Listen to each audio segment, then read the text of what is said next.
Hi everyone, my name is Coach Darwin Rivers, and welcome again to our show, the HR Cafe, Trabaho, Buhay, Iba Pa. We're now at episode 60, and today is September 12. And as usual, you are joining your weekly weekend training program. Our topic for today is mindfulness, a strategy to deal with the challenges working at home. And our guest speaker is no other than PHRG board member and HR consultant, Mr. Allan Cañete. So Allan will be joining us later at the second part of the program where he will be discussing about mindfulness. And so let's start our program. I invite you to please join us here at the HR Cafe. Let me just get to it. We're just having some minor technical issues. Okay. Mindfulness, a strategy to deal with the challenges working at home, is our topic for today. And again, let me welcome you to the HR Cafe, Trabaho, Buhay at Iba Pa. We are an online talk show program aired live at the Philippines HR Group Facebook, as well as the Philippines HR Group YouTube channel. And of course, we have our own FB page, which is the HR Cafe Trabaho Buhay Iba Pa FB page, where you can watch all of the previous episodes of the HR Cafe program. Let me start by properly introducing myself to all of you guys who just tuned in right now.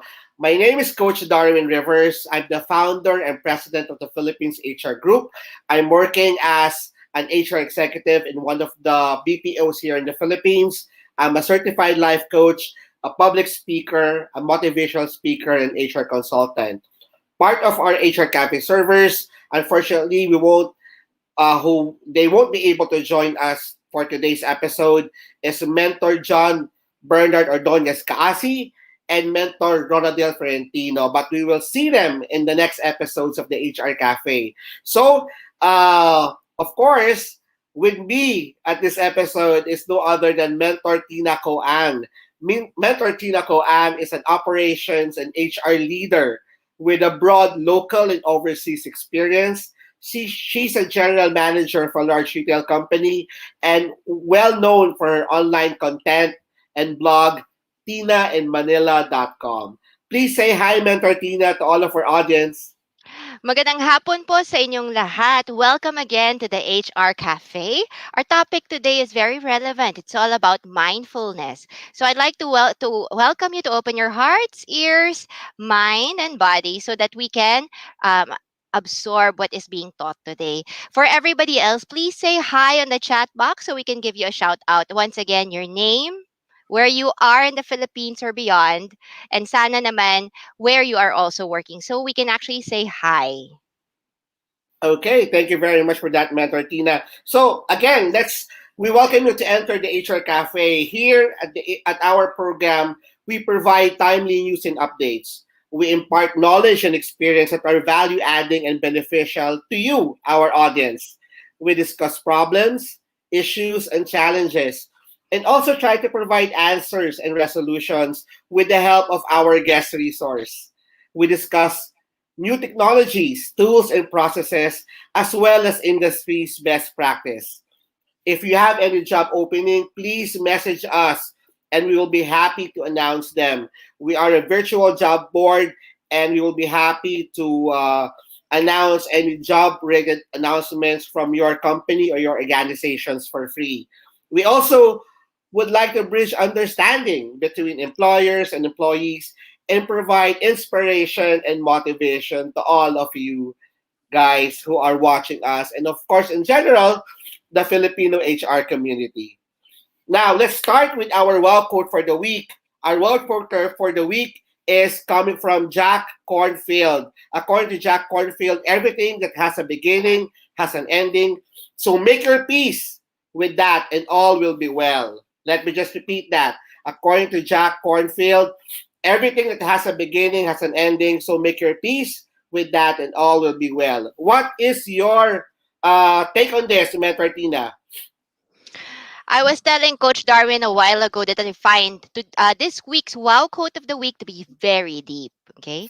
A lot of us do many things on a day to day basis. We go to work, we go home, we spend time with our families. We think that life is meaningless. Kasi taken on a day to day basis, we think na parang ang boring naman ng buhay natin. For what purpose are we doing everything? But COVID-19 pandemic has taught us that with every beginning, there is also an ending. We are reminded of our own mortality and also a reminder of our own sense of purpose in the world. So the question is, what really is our purpose in the world? Number one. And number two, for whatever we do, there is always a consequence as well. So a lot of people are complaining about the government, about the pandemic. They're complaining about their neighbors. They're complaining about ayuda, their company, their colleagues. There's so many things to complain about at the moment. But what we need to remember is that everything that has a beginning also has an ending. Okay? We have to ask ourselves, okay, kung nagnanakaw ang gobyerno, saan sila mapupunta pag sila'y nawala? In the end of the day, everybody will die, right? Nobody really lives forever. And for those who are doing bad things and taking advantage of the situation at this perilous point in time, they have to remember one day they too will die and let them pray that there is reincarnation. Kasi malay mo, pag namatay sila, ang paglabas nila, pagong sila. Pagong, isda, ipis, daga. You know, there's so many things you can be reincarnated about, right? But let's think about this. Sa akin, okay lang maging pagong. Pero sana lang there is no concept of hell, right? Because if there is a concept of hell, whatever that you do, there is definitely an ending and there is definitely a, what do you call it, bilangan sa bandang huli. Those who do good have more things to be proud of. Those who do bad have more things to be afraid of. And sa akin lang, okay lang na maging poor, okay lang na maghirap, okay lang mag-suffer. At least in the end of the day, when you actually reach your end, you sleep contentedly knowing that everything is all right in the world. So, with regards to our topic, we have to be mindful of whatever we think, we do, and how we impact the world. Kasi if we keep on doing things without consequence, sige, go lang, magnakaw ka. But if there is a hell, thousand times balik sa atin. Always have to be mindful of our own purpose, of our own actions, and the way we think and do things, lalo na ngayon. And for all HRs, this is the time for us to shine. Because it is the time of, in times of happy times, ang laging pinapansin yung mga sales, operations, sila palagi yung mga matataas na bonus. In times of crisis, it is really the HR department that is at the spotlight. 'Di ba? It all comes from us eh. Kasi tayo lahat yung magre-receive ng complaint, tayo lahat yung mag-explain sa mga tao if there are things that are not easy to explain. So sa akin, be very mindful and count yourself very lucky that you are at the right place at the right time. And while you might say that you are suffering, kasi sabi mo, ako na lang palagi, ako na lang yung nagbibigay, ako na lang nagsasuffer palagi. Why do you think like that? Right? Think instead of all the good that you can do, instead of counting all the suffering that you yourself have been receiving. And by changing the way you think, you will also change the ending. Kasi if you think na tumutulong ka sa kapwa mo, tumutulong ka sa kumpanya mo, sa boss mo, sa mga kasamahan mo, well, think about this, right? That is really something you can be proud of. And even if the Lord takes you tomorrow, you sleep well knowing that you've done a good job, and you've done your best. And what more can you ask for? Coach Darwin, how about you? I totally agree with what you just said, Martina. For me, I always believe that in every stage of our lives, we are faced into different situations and different challenges. And most of the time, it's not even challenges or situations, but our own projects and our own ambitions, our own goals. And oftentimes, when we set our mind to a certain goal, a certain project, or even a resolution of a problem, we always think that um, what would happen as we resolve all these challenges, as we reach the end goal of our plans, as we strive to reach whatever dreams that we would like to have in life, palaging may ending. Unfortunately, a lot of people, a lot of us, are when we reach that particular ending, we tend to be uncomfortable. Uncomfortable because we tend to ask ourselves, what is next? What would be your next step? Or is there really something uh is something beyond what you have planned for.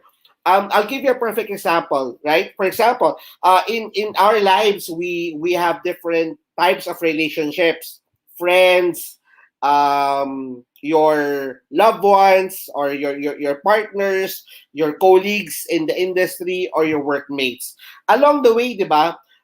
We tend to either start nice, and then one way or another, our friends leave. We have a new set of friends. Our coworkers will leave, and we have a new set of coworkers. Our boss would leave, and we have a new set of bosses.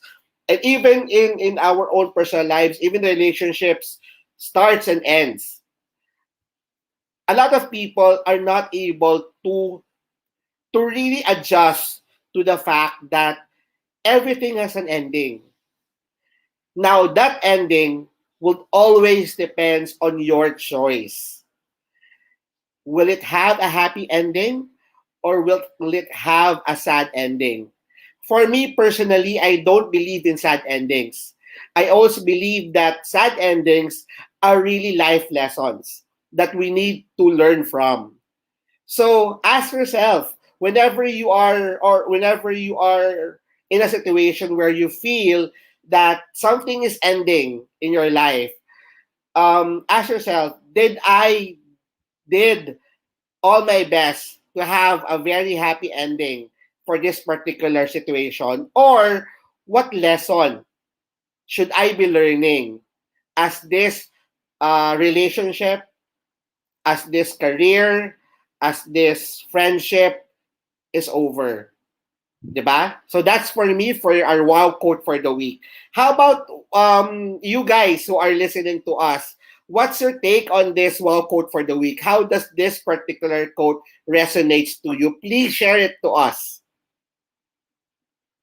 Mentor All Tina, right. are there any ones you would like to share from our audience? There's so many people who are definitely greeting. So Apple de Mesa says, Happy Sunday to everyone. Amelita Adlaon says, Good afternoon to all.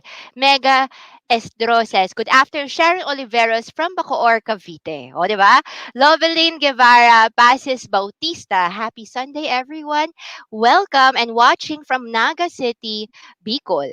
Maria Lolita Pablo Cadag says, Good afternoon and thank you. Paganda ng mga pangalan, ah. Um, Miss Amy Adlaon introduces herself as the HR manager of Professional Maintenance Group located at BGC Taguig City. Doon kayo mag-apply, ha? Cherry Cruz de Chavez, hello from Marikina. Judy Ann Marquinez says, watching from Oriental Mindoro. O, diba? JM Hanaban Mendoza, good afternoon to all. Amelita agrees with me. And Ann Singhid says, watching and listening here from Bacolod. Parang ang sarap po mag-visit.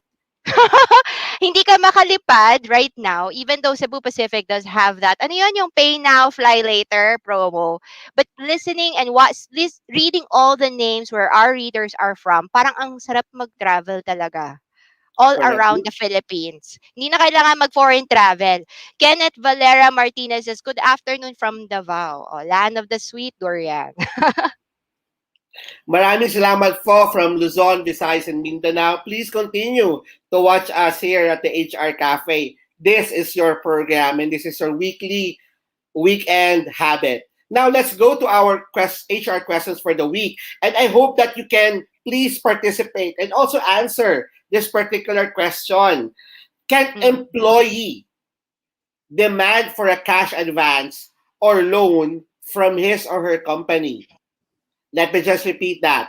Can an employee demand for a cash advance or loan from his or her own company? Di ba we've seen a lot of cases where employees, lalo na yung mga nagsa-start pa lang, sasabihin nila, boss, wala akong pamasahe for the next training, for the next week, walang pang sa pamilya ko and whatnot.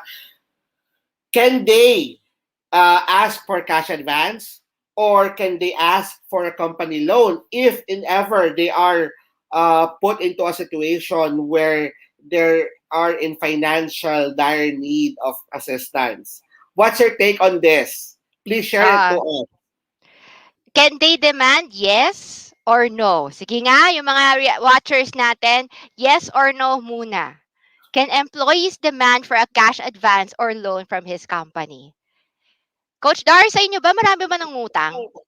Well, in our current Kasi organization, in my you're, current oh, malaki sa organization, inyo eh. Oo eh. Um, in my current organization, we actually have different third-party vendors. Third-party vendors who are actually who are able to provide financial assistance and loans to our employees.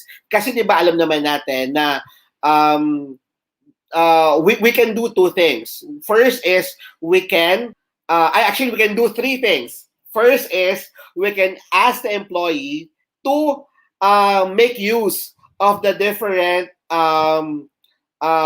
benefits that he or she has, either applying for loan for SSS, applying for loan for Pag-ibig, right? Second is if there is an existing company loan policy, then yes, you can actually provide assistance to your employees. Yung third is partnering with different third-party vendors who can provide your employees with a let's say loan that would be highly appreciated by your employees kasi mababa lang yung interest. And this is where HR comes in. If you're looking for partnering with third-party vendors, you have to make sure you do your due diligence. Pangalawa, you have to make sure bukod ba sa legit yung third party vendor na loan vendor, pangalawa is kailangan anong interest ba at ano yung terms na pwedeng ibigay nila sa inyong mga employee. And pangatlo, is this something that the employees will be needing on a regular basis? At paano nila mababayaran? Kasi for my experience, either this would be loans can either be directly deductible from the pay of the employee, or si employee ang directly magbabayad do sa third party vendor. Either way of these three mechanisms, or if you can add more, for me it will be advantageous for HR to have them in place. But for my current organization, we actually have different vendor partners to uh, look into the financial needs and requirements of our employees, and they provide very low interest rates for our employees. All right. The overwhelming answer from our viewer says no. Blue Advertising says it depends on company policy, and he's watching from Taguig. Amelita Adlaon says employee cannot demand any cash advance from the employer. However, if there is a policy on cash advance or loan, it will depend on what is the existing policy and determine the terms and conditions. So let's focus first on the legal aspect. Okay. There is nothing on the labor code that obliges the company to provide cash advance or loans as a mandated benefit. Okay, so that Agree. let's make that very clear. Okay, there's nothing in the labor code. If the company decides to offer, that is their prerogative.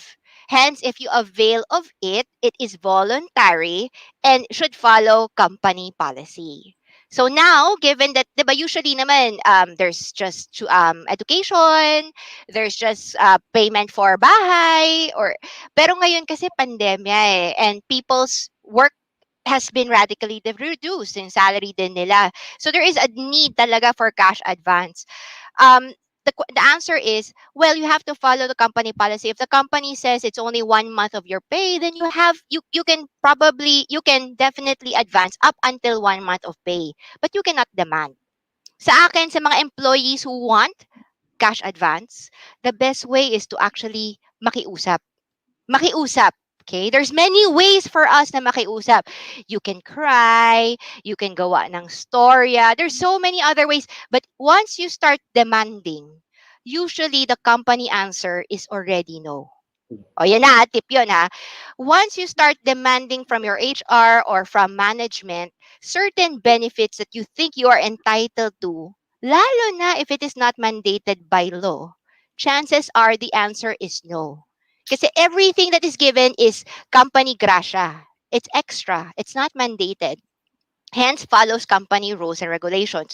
So if the company says no to you cannot be angry. Para yang nangungutang ka sa isang best friend. Pag pumayag, thank you so much.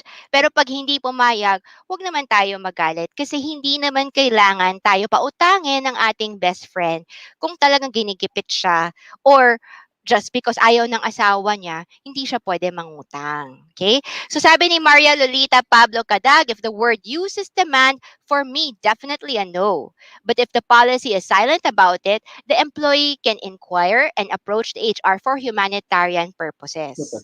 My plea for businesses, alam naman po natin gipit ang mga tao ngayon. Most important thing is good faith. Good faith. We know how much it is to live and to survive in Metro Manila or anywhere in the Philippines, right? If we are aware that our people are having financial difficulties, wag naman natin masyadong bawasan yung days worked. Kung kaya pa natin silang papapasukin, and if ever, for example, there is a lockdown, let's try our best naman na wag naman zero.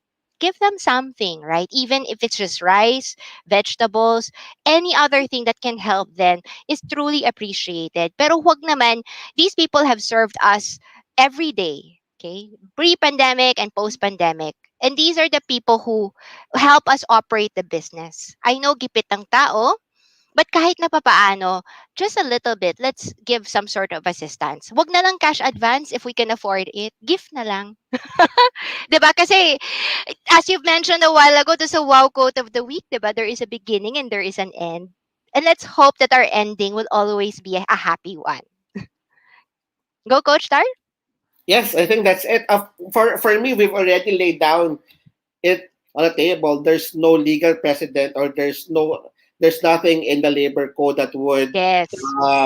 mandate an employer to provide any cash advance or loan to the employees. That's Mm. definitely correct. Mm. And I think what progressive HR leaders should do is think of ways that can Mm. actually uh, provide financial assistance to their employees, especially those in times of need, or provide an ecosystem within Mm. the organization that employees can earn extra. Kasi I'll just share this to you. In my previous companies, we would normally have a weekend flea market. Mm. We also have a co-op. We would also encourage people to do barter. We will also encourage people to actually sell within the organization, Mm. as long Correct. as it's within the policies that is prescribed by the company. Correct. That is actually providing your employees extra income. Hindi nila Mm. pinapabayaan yung trabaho nila, Mm. pero may opportunity pa silang kumita, 'di ba? And Correct. that can be an engagement opportunity and also a retention tool. So think of Correct. it. I mean, think outside the box. That one of the things that I've learned in HR is way back pa is to establish a co-op for your Mm. employees. That's one thing. Pero there's a lot of more ways that you can help your employees be financially stable.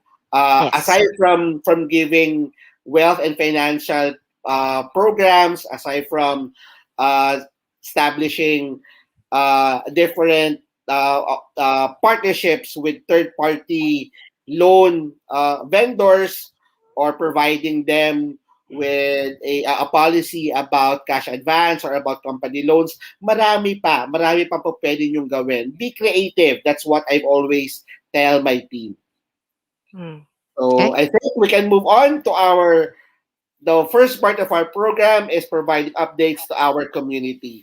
And this is an update just given today, mainit-init pa. Mm. At nakita ko yung thread sa Philippines HR Group, ang dami-daming naglabasang kuro-kuro, haka-haka at opinion patungkol dito sa announcement na to. Well, for me, I'll just take it as what it is. The Office of the President announced today that they would be putting or extending the declaration of state of calamity throughout the Philippines for a period of 1 year, effective September 2021 up to September 12, 2022. If maalala nyo po, last year, nag-declare na rin po si President Rodrigo Duterte ng state of calamity. It was during the time of the height of the pandemic last year. And then, right now, they're extending it from September 13 of this year up to September 12 of next year.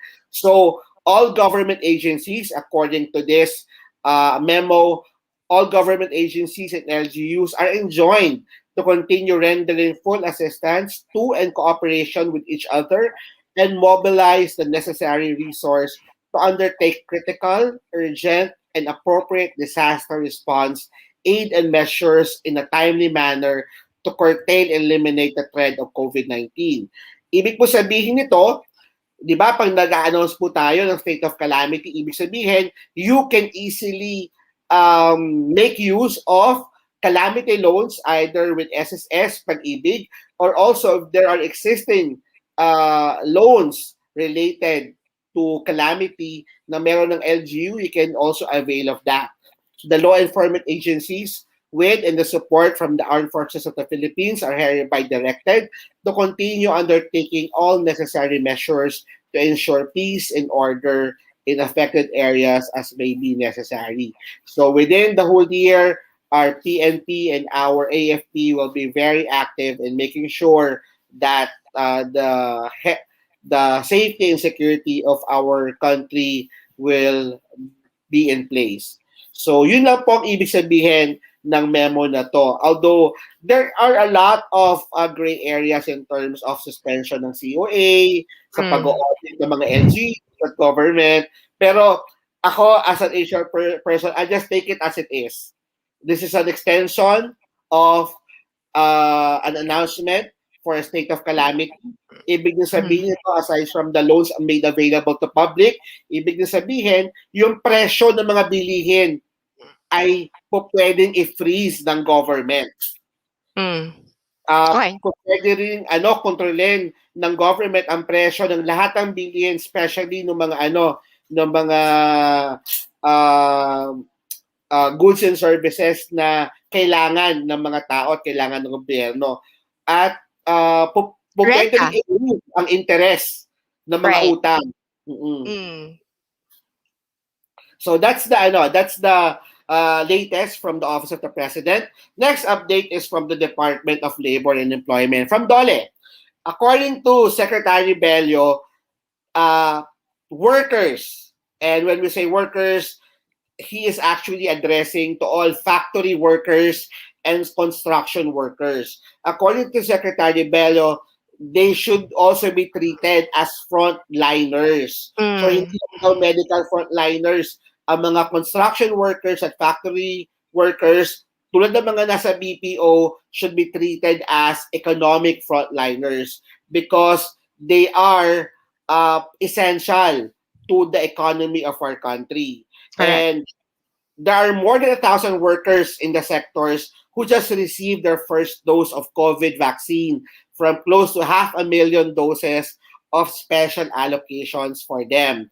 So, yun lang po, coming from the Department of Labor and Employment. Now, let's go to updates from the SSS. And according to SSS, they are now enhancing their online application for SSS numbers. Di ba, if you would remember, way back pa mag-a-apply tayo ng SSS number, kailangan may pink slip or kailangan mapunta tayo sa mismong office ng SSS. According to SSS right now, it already enhanced the online application of Social Security number, which is now offers uploading of supporting documents. So po, pwede nyo na po mag-upload ng mga supporting documents online para po makakuha ng SSS number. Hindi nyo na po kailangan pumunta sa branch, hindi nyo na rin po kailangan pumunta sa mga drop boxes, as long as you have supporting documents tulad ng birth certificate coming from PSA, marriage contract, baptismal, or birth certificate ng inyong mga anak, po pwede nyo na po kayo mag-submit via online. No need to go to the office of SSS, or no need to provide it or submit it via Dropbox. Okay? So that's an update from SSS. Let's go to updates from Pag-ibig and PhilHealth, which will be brought to you by Mentor Tina. Mentor Tina, ano bang latest sa Pag-ibig? All right, the Pag-ibig has already announced that they're opening themselves for viewing of for the bidding. Kasi 'di ba parang Pag-ibig has procurement projects like any other government agencies. So if you're one of the suppliers, might as well double check lang yung link na nakasulat po dyan, pagibigfund.gov.ph/bidding.html. So at least maybe you can get the chance, or your company can get the chance to maybe get a contract or be awarded a government contract. Okay? Now, we know there are pros and cons. One of the cons is minsan kailangan mahaba po ang PC. Sometimes people complain there is hanky-panky, but we cannot also deny that there are many biddings that are legitimate. So might as well throw your hat in the ring if you do have those type of products or services that they require, because it's also good to have the government as a client. Okay? And Magbabayad, those are mabagal additional lang. work pa rin, di ba, Tina? I mean, Oo. if you get the contract from the government, it means you'll be hiring more people. Hiring more Correct. people would means giving jobs to more of our fellow citizens. Correct. And it does mean nagbabayad naman, mabagal lang. Yun naman, mabagal lang, okay? Pero nagbabayad naman. So, try your hat in it, okay? Next.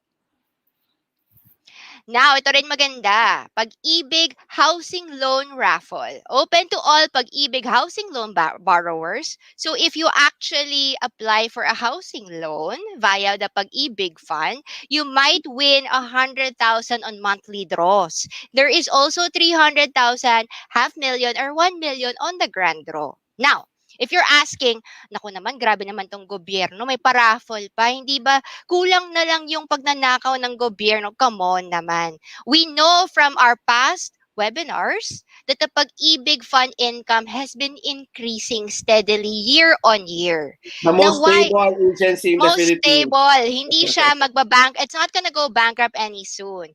So if you're asking where Pag-ibig gets its money, it also gets its money from the Pag-ibig members themselves. Kasi you can actually borrow short-term loan or a housing loan from Pag-ibig at the rate of around 6% to 10% per year. So that's pretty good, okay? So they actually make money from us, those who are contributing from Pag-ibig, those who are investing in Pag-ibig, and those who are actually applying for loans via the Pag-ibig. So that's the reason why. So if you have extra money, or if you have that risk capacity, please consider getting a housing loan from Pag-ibig. Kasi talaga sa akin ngayon, especially if it's a house and lot, tataas at tataas lang din ang presyo ng mga houses and lots sa Pilipinas kasi talaga parami ang Pilipino. We have a very good birth rate. The Philippine population will steadily increase. So really talaga, there is no better gift to give to your children than a house. Kasi pataas na pataas din ang mga rentals. Okay? So that's one more thing. I can talk a long time for housing. Pero my suggestion to even my staff, maraming mura ngayon. Please take advantage of housing loan opportunities by buying yourself a house and lot kasi it's still reasonably priced depending on where you get it. All right? Next. COVID-19 does have a severe pneumonia benefit package. So this is to encourage employers to still pay for the PhilHealth package for their people. Okay? Kasi reminder, if you do not pay for the SSS or PhilHealth and your people do get COVID, you will cover all the expenses from the diagnosis up to the recovery. But if they do have PhilHealth coverage and their people do get severe pneumonia in a hospital that is accredited by PhilHealth, the package is at least 333,519, which is way, way more than what other HMOs are providing. Okay? Next. Moderate pneumonia naman is 143,267. Next. And I think like for the mild, it's around 40 plus thousand. All right. So ngayon, if you think this is new news, it's not true. Ever since last year pa pong na-announce na meron talaga tayong COVID-19 coverage with PhilHealth. Sa PhilHealth member portal, you can also view your online your PhilHealth records para maging simple siya, lalo na sa mga taong humihingi po ng mga MDR because you really need that if you do get hospitalized. Right. So if you don't have it yet, please do so before you get sick. Get a copy of your MDR. Ilagay nyo po yan kasama ng primary ID ninyo like your passports. Put it in an envelope because you never know when danger strikes and it's good to be ready. So we do have a comment also here from Joe Fernandez to saying, Darwin and Tina, to add lang, a state of emergency allows the executive branch of government to put up policies that are not normally permitted without the approval of Congress going through the purpose to solve problems facing us with dispatch. There are pros and cons to this. Aham na lang sa mga cons, pero there are pros as well. Next. Thank you, Mother Jo. That's Attorney Joe Fernandez, one of our Yes. senior PHRG mentors. Next slide. All right. And here are the benefits for PhilHealth para sa COVID-19. So, PhilHealth does provide testing, home isolation package, community isolation, inpatient care, and vaccine injury compensation. So if, for example, you receive severe symptoms or you die because of the vaccine, you do get 100,000. It's not a lot of money, but it's still something. So we've been talking about it for many, many weeks. Please ensure you are enrolled in PhilHealth more than anything else because it might actually save your family from financial grief just in case somebody gets COVID-19. So even if you are not employed, please do so voluntarily kasi talaga, if you're a member of PhilHealth, malaking tulong talaga yan pag nagkasakit ka. Next. Agree. Now, words from our sponsors. El Puerto Marina Beach Resort and Vacation Club is a partner of the Philippines HR Group as well as the HR Cafe Usapang Buhay at Iba Pa. El Puerto Marina has beach resorts and hotels in Pangasinan, Boracay, and soon to open in Coron, Palawan.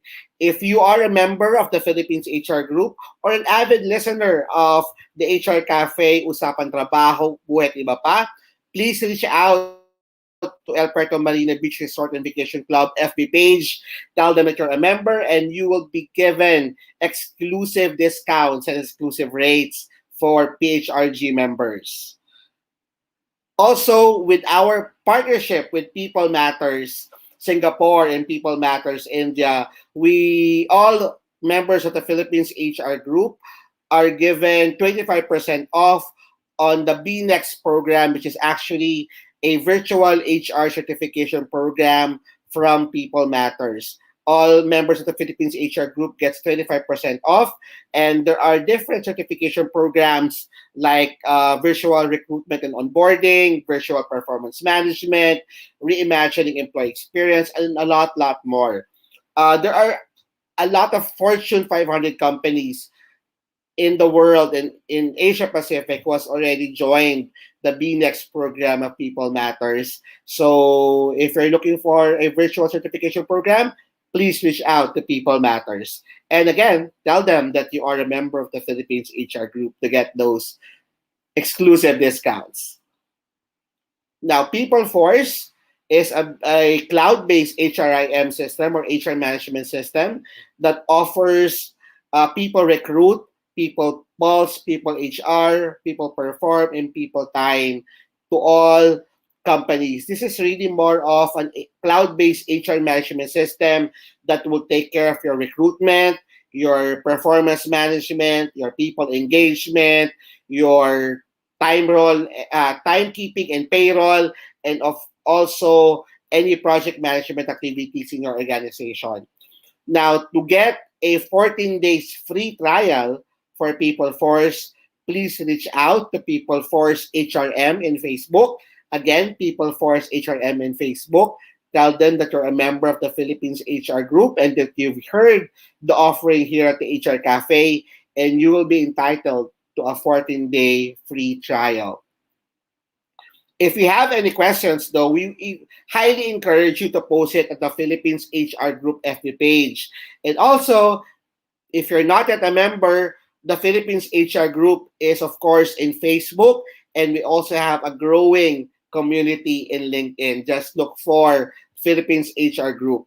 And we also encourage you to like the FB page of the HR Cafe, Usapang Trabaho, Buhay, Iba Pa.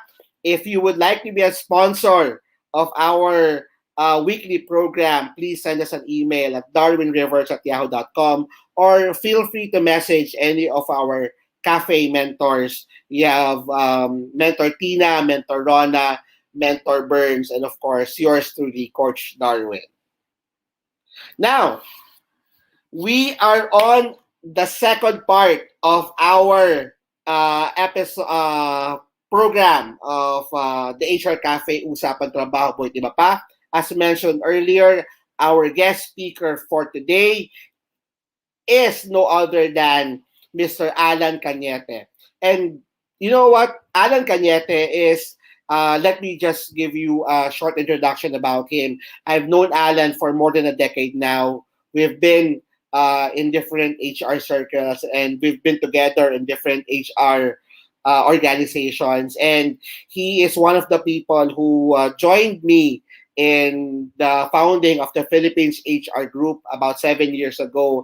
And we've seen the organization grew from less than 100 to now more than, if I'm not mistaken, 280,000 members worldwide. Yes.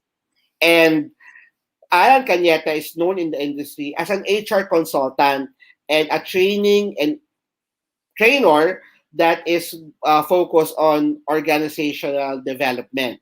Now, Allan Cañete is the head of Creative Moves organization, and he conducts in-house and public seminars to the community. Now, let us welcome Mr. Allan Cañete. Let me just uh, invite him over. Hi, Allan. Good afternoon. Hello, good afternoon, everyone. Um, I'm so glad to be back. Pang ilang beses ko na ba rito? And it's really it's a pleasure, no, to be guested again. And ang ganda because my topic today is something that I really love sharing to everyone. Kumusta ka, Tina and Sir Darwin?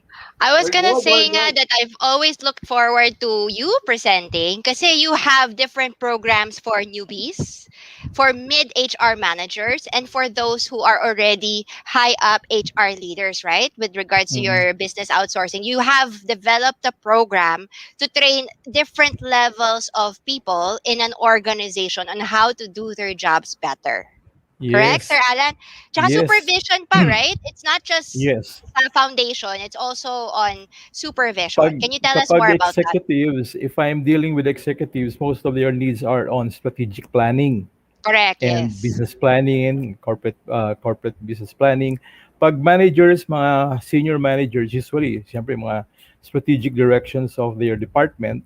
And supervisors, usually mga leadership yan. And Mm, pag rank and file, more on values and, working mm. well in their specific function. How Kaya often do you provide your programs? How does it work ba? nag-ano na eh, actually, nung Nakailang ano ka na? prior Nakailang... prior to pandemic, talagang Mm, punong-puno yung isang buwan. Halos pati Sunday, hinihingi pa eh. Ako nga mm. mismo, nagtuturo ako ng work-life balance and time management, pero ako mismo, Para... may problema na doon. Ngayon mm, nagkaroon ng Protected kami pandemya, ng partner ni Adan yan for nagpartner kami corporate dyan. corporate training. Yes, maraming beses. Now, ngayong pandemic, ang opportunity is mostly online. correct, And may mga nagde-dare ng face to face pero usually naantala because of this sudden surge of new strain, no? correct. Kaya Yes, the in fact Delta. I have two projects na hindi matuloy-tuloy because of that, and Mm, I'm negotiating na gawin naming online. Buti na lang there is mm. some regular clients na who are always asking me to do their workshops via Of online. course. Mm. Kaya 'Pag okay magaling pa naman rin. lagi pinupuntahan, 'di ba? Pinauulit-ulit, eh. So we're really Paulit-ulit. glad. Oo nga, we're really glad to have you as a guest today. So we will leave you and give you the floor so that everybody Yes. can enjoy the free expert learning from Sir Allan Cañete. Thank Okay, you. Thank Alan, you. we'll give the All floor. right. I'll just share the screen now. And yun. So I hope this will work. All right. Um, Actually, this afternoon, I was having some difficulties in um, getting online because of some technical problems. From my desktop, lumipat ako sa laptop. And ako mismo ang naunang nag-apply itong what I'm about to share to you, the mindfulness. Kasi medyo nagpapanik na ako kanina, nag-stress na. And I told myself, self-talk, Alan, don't panic. Apply what you are going to teach. Mindfulness, mindfulness. And then later on, nag-dissipate yung aking kaba, nagkaroon ng mental clarity because my assistant, my second son, who is technically good, no? Siya yung tumulong sa akin. Papa, sabi niya, relax lang. I can handle this. Anyway, good afternoon, and it's really, really nice to be back. Good afternoon, good morning, and good evening para dun sa lahat ng mga nanonood elsewhere. We know that we are live globally. So those who are watching from the different parts of the globe, I'm really, really glad that I have this opportunity to share to you what you can apply right away after this episode. Immediately magagamit nyo. But we are going to have a practice para talagang makabisad nyo siya. Wherever you are, despite what's happening around, I hope all is well with you and your families too. Now, because of this pandemic, we have no choice but to adapt to the changes happening in the way we collaborate with our colleagues at work, the way we report to our boss, and the way we deal with our internal and external customers. I'm particularly referring to the online conferencing and work from home setup. I'm sure everybody is having some challenges. May mga pros and cons naman yan. And however, we will focus on the cons muna and try to approach it in a positive way. There are definitely a lot of advantages to this setup, but I will share to you how you can help yourselves and your staff members, your employees as well, in general, to overcome the challenges of working from home. Okay? So, ano po yung mga takeaway? The takeaways in this webinar. Simple lang, ano? You will you will be able to understand how mindfulness may help employees deal with work from home issues. Okay? Understand the techniques, how mindfulness can be cultivated. It's very important. What are the basic mindfulness techniques that I'm going to share today? There are so many, but I just picked out three that are very simple, that can be practiced today, and something that you can apply right away. We'll also learn what can managers and team leaders do for their employees, for the employees' well-being and productivity as far as this approach is concerned. Okay? So, here is my situationer. Currently, ladies and gentlemen, ano ba ang sitwasyon? When you're doing a work from home setup, where you're in that setup, usually there are challenges when it comes to where are you going to conduct the business or conduct your job, no? Because of most employees right now doing the work from home is lacking of a designated home office spaces. and usually improvised lang, somewhere in the kitchen. Others are even in their bedroom. Meron mga swerte, mga maganda yung sala nila, and others they have the office talaga, no? Others, pag malalaking bahay, may music room. Ang pinaka ano diyan is doon ka na mismo sa area na yung pwede mo ilagyan ng maliit na lamesa, may internet connection, and talo-talo na kahit na sa dining table. Tulad nitong ating example. Okay? Many working parents also are forced to attempt productivity while at the same time supervising their children. Siyempre kasi may online classes sa mga bata, and may mga ano pa yan, mga modules na kailangan ng alalay from the parents. That's why you are doing two things now. You're doing your work in your office via online, and you're also helping your kid complete their assignments. So, una mo pang pag-aaralan yung module bago mo maituro sa mga bata. No? And that's what's happening now. But there are others. A survey was conducted. Ito po yung survey was conducted by experts at ito yung lumabas. The biggest challenge of working from home are as follows. Number one, not being able to unplug after work hours. Sino sa inyo nakaka-relate? You are not able to unplug after work hours. Andiyan pa rin. Oo nga, hindi ka na kinukulit ng boss mo, hindi ka na kinukulit ng supervisor, but your mind cannot move on, cannot stop thinking about work, even if work hours is finished, no? Instead of spending quality time with your family, trabaho pa rin nasa isip mo. You're still tinkering in your computer, etc., etc. Kaya nagkakaroon pa rin ng tatawag nilang work-life blend, nagiging work-life conflict na ngayon. Okay? Number two, difficulties collaborating and or communicating with your colleagues because of the limitation of the online technology. Zoom, itong ginagamit natin ngayon, and other platform. Okay? Maraming limitation siya. Sino sa inyong successfully was able to facilitate a team building as exciting as it is if done on a face-to-face basis? Definitely, ang hirap. Kahit kami nag-experiment sa virtual reality, iba pa rin talaga ang face-to-face. Ang hirap. Okay? Number three, lack of motivation for work. Okay? Tayo mga nakaka-experience ito na ang hirap ma-motivate na na, na umattend ng napakaraming online meeting one after the other when you are already fatigued, no? Experiencing fatigue. Number four, employees with younger children trying to maintain work productivity. I mentioned this already.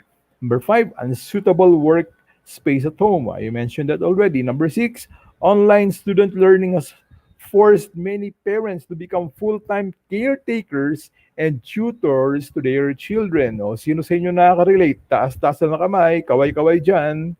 And number seven, Zoom fatigue. Alam niyo yun kung ano yun? Zoom fatigue is a phenomenon of emotional and physical drain caused by too much video conferencing, too much Zoom meetings. Talagang nakaka-burnout, no? So what are we going to do now? Tayo mismo naka-experience, but we have to do something. Otherwise, our employees' productivity will suffer. Eventually, their ability to deliver on their KPIs, KRAs, will also be affected. As HR professionals, we have to do something. Okay? Now, my approach is, ito pala, bago muna yung approach. As a result, numerous employees have experienced lower work productivity, lessened motivation, then increased stress. Wow, yan ang pinakamasakit. No? And then poor mental health, which eventually would lead to psychosomatic illness. Ano bang psychosomatic illness? These are illnesses or diseases that were caused by body-mind dysfunction. Body-mind, psychosoma. Okay? Psycho-mind, soma, body. Okay. So, um, another effect to this is yung tawagin natin is psychological effect na rumination, worrying, and anxiety. Ano ba yon? Let me explain. What is rumination? It is a stress magnifier and many people are prone to it at one time or another. Rumination is the habit of obsessing over negative events that happened in the past. Usually, alam nyo, it is associated with many negative effects, both on the mind and the body. Now, anong signs na ikaw ay merong rumination? Well, as a general rule, the following can be indicators of what you may have fallen into the trap of rumination. Number one, you're focusing on a problem far more than a few idle moments. Ibig sabihin, sobra na, 2 oras na, 3 oras na, nakafocus ka pa rin sa problem. Feeling worse than you started out feeling. Habang iniisip mo yung problema, lalong sumasama ang pakiramdam mo. Lalo kang nininervyos, malamang lalong tumataas yung BP mo. Nagmamigraine ka lalo. No movement toward accepting and moving on. Since hindi mo matanggap ang nangyayari, you cannot move on. And ito masakit, no closer to a viable solution. Wala kang maisip na solution that would close the problem. You're only thinking of the problem. Okay? Ang tawag na marami dyan is overthinking or others are pessimism. Now, basically, rumination involves negative thought patterns that are immersive or paulit-ulit, repetitive. Many people slip into rumination when they are trying to process their emotions, but they become stuck. I repeat, they become stuck in negative patterns of replaying past hurts without moving towards solutions or feelings of resolution. Yun ang problema, no? Nagiging stuck ka doon. Now, ano naman yung worry? Okay, worry and anxiety. Magkaiba yan. Worrying is different from anxiety. Worry tends to reside in our minds, while anxiety affects both body and mind. Kapag sa sobrang kaka-worry mo, yung nervous mo, nagkukos na ng panic attacks, nagkukos na ng increased rate ng iyong palpitation, then yung nagbi-BP ka na sobrang taas, yun ang problema. May migraine ka na, anxiety na yan, pag prolong. No? Worry is specific. You're worrying on something specific, while anxiety is generalized. Ang dami mong inaalala, ang dami mong wino-worry. You're worrying about life in general. Worrying is grounded on reality. So, makatotohanan, meron talagang dahilan. While anxiety is marked by catastrophic thinking or baseless imagination. Yan. Talagang in-imagine mo lang, nag-worry ka na. Okay? Worry is temporary. Anxiety is long-standing, long-term. Okay? You worry, it may last about a few minutes lang, ano? Pag nandyan yung solution, okay ka na.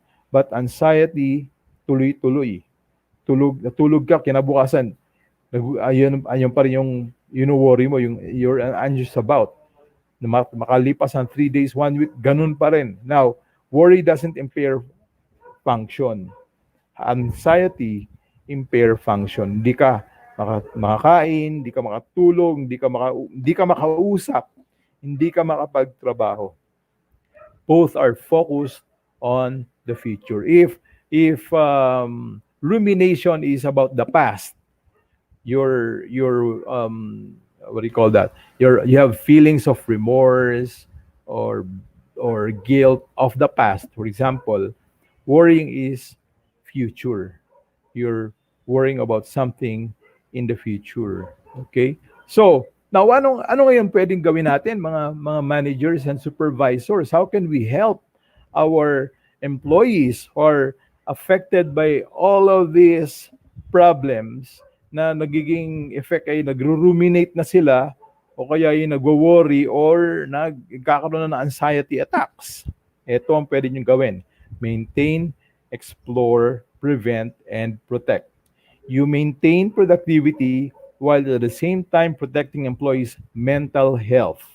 Yung mental health talagang in thing nowadays. And it should be your first agenda.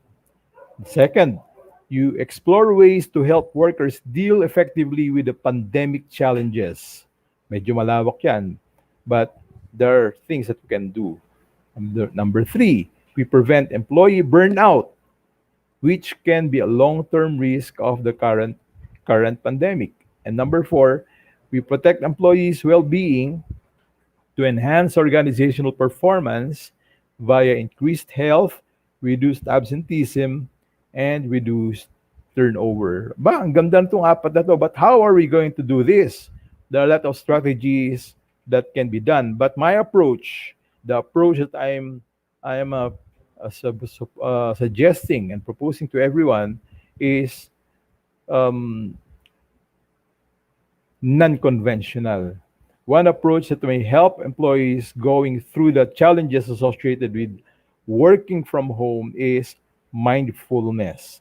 Mindfulness, actually, ladies and gentlemen, is a meditation technique that focuses on the present. Remember, focuses on the present. So you're not worrying of your future. You're not also feeling bad about your past. You are just simply focusing on your present and both the inner and outer environment, no? The present and then the inner environment, yung hininga mo, yung lahat ng nararamdaman mo sa katawan mo, ulo hanggang paa, and the outer environment, noise, lights, people, etc. Without judgment. Ito yung key. Without judgment or any form of evaluation. Hindi mo iniisip na yung mga nangyari ay favorable or unfavorable to you. Hindi mo iniisip na pangit o maganda, masama o mabuti. They are just there as it is. Okay? Now, may nagtanong sa akin, Sir, yan din ba yung transcendental meditation, yung mindfulness meditation? Ladies and gentlemen, my answer is no. Mali. Magkaiba sila.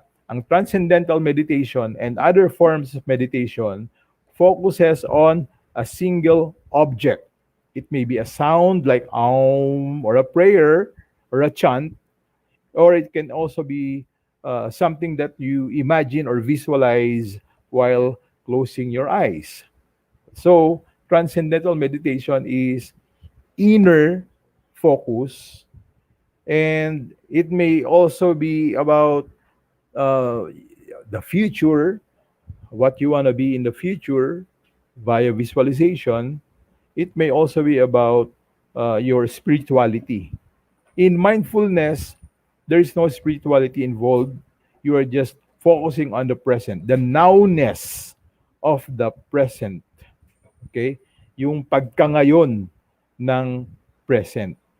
Yun lang yung focus. So, let me explain further. Ano po bang benefits kapag ginawa natin to at paano makakatulong to sa mga empleyado? How will it benefit the employees? Mindfulness may be particularly beneficial as it can, number one, help employees mentally disconnect from work when they need to. Pag tapos na yung oras, 5:30 na, 6:30 na, whatever, disconnect na. Huwag mo nang balikan, isipin dahil meron pa namang bukas. Tama ba yung nagsabi, Sir, paano kung may homework o assignment? Gawin mo agad, pero once it's done, give yourself up to 8 o'clock or 7:30. Pag dinner time onwards, disconnect na. Wag na. Wag na isipin. Okay? It will also improve individuals' attention to work tasks and thereby improve their performance. I mean, concentration nag-improve kapag nag-mindfulness ka. Number 3, it allow workers to better manage their screen fatigue because that's one of the biggest issues now, yung screen fatigue. Okay? Paano mo i-manage to? With mindfulness, makakatulong. Okay. Mindfulness as a strategy to deal with work from home issues. Yan ang talagang aking pinag-researchan, ika nga, dahil alam ko makakatulong. Therefore, what is mindfulness? What is mindfulness? Alam nyo, maraming, maraming meditation na ang aking inaral, and I've practiced different forms of meditation since I was college, all throughout hanggang ngayon. Kaya nakabisado ko na yung iba't ibang klaseng meditation. Iba may spiritual, may physical, may mental, may psychological, may emotional. Ang mindfulness is very practical. Walang halong kung anumang spirituality. You just have to focus on something that is very, very, very accessible. The now. Okay? The now. Mindfulness is being aware and paying attention to what is occurring in the present moment without judgment. Hindi mo isipin ito ay favorable or unfavorable sa'yo. Halimbawa, umulan. Hindi ka may inis kung ito ay malakas o mahina. You're just acknowledging that it is happening. May ulan. Okay? Mainit. Hindi ka maiinis sa mainit. You're just acknowledging that, yan, mainit lang panahon. Hindi mo sabihin, mainit ang panahon, nakakainis. Walang ganon. No judgment. So, thoughts, body, sensations, surroundings, you acknowledge all of them. Andyan sila, pero no judgment. Okay? You will not evaluate them as good or bad, or as favorable or unfavorable. Okay? So, sorry. Sandali lang. Wala tayo. Balikan natin. Okay. Yan. It allows one, mindfulness allows one to observe what is happening in the present moment. Okay, tandaan niyo yan, ha? Both inside and around oneself. Okay? Inside yourself, what's happening? Kumakalawang sikmura mo, nagugutom ka, acknowledge. Pero hindi mo sasabing, nagugutom ka kasi kasalanan nito ng ekonomiya, etc. Walang ganun. You just acknowledge what is happening inside you. And around yourself, maingay sa labas, may mga batang naglalaro, you will not say na, naiinis ako sa ingay ng mga batang to. No. You just accepting it as is. Or, ba't kaya nasa labas sa mga batang ito? Pandemya, anong klase mga magulang? Walang ganun. They're just children playing around outside and having fun. Yun lang. Without attaching any interpretation to what is noticed. So basically, ganun kasimple. You just put yourself in the present. Bakit? You are trying to be grounded on the present moment. You are not allowing your mind, kasi ang default mindset natin, whether you like it or not, whether you're aware of this or not, is either you are worrying of your future, yung mamayang mangyayari, saan kaya kuko ng ulam mamaya, saan kaya, etc. O ano kaya mangyayari bukas, paano ng pandemya na to, ano ang kalalabasan. Hindi mo i-worry yun. Okay? Or the past. Sayang mga pagkakataon na lumipas, sayang yung aking sweetheart, etc., etc. Wala yun. You're here in the present moment. Even your self-talk, your self-conversation, even your imagination, you are just focusing on the present. Okay, yun yung mindfulness. One simply observes what is happening in the here and now without making any form, any kind of evaluative verdict about it. Ganun kaganda ang mindfulness. Kaya sabi ko, very accessible. Hindi mo na kailangan maghanap ng quiet place at area where you can do the lotus position like in yoga practice. Kahit nakaupo ka ngayon dyan sa harap ng screen, listening to me, you can start doing the mindfulness. Try to notice what's happening to you right now when you are listening to me. Kumakalam na naman ba ang sikmura mo dahil gusto mo magmerienda? Inaantok ka ba sa boses ko? Gigisingin kita. Or are you excited? Are you feeling worried because mamaya may gagawin ka pa? These are the things that are happening right now to you, no? You're just being aware of them without judging. No. So remember, you're supposed to be noticing it only without any evaluation.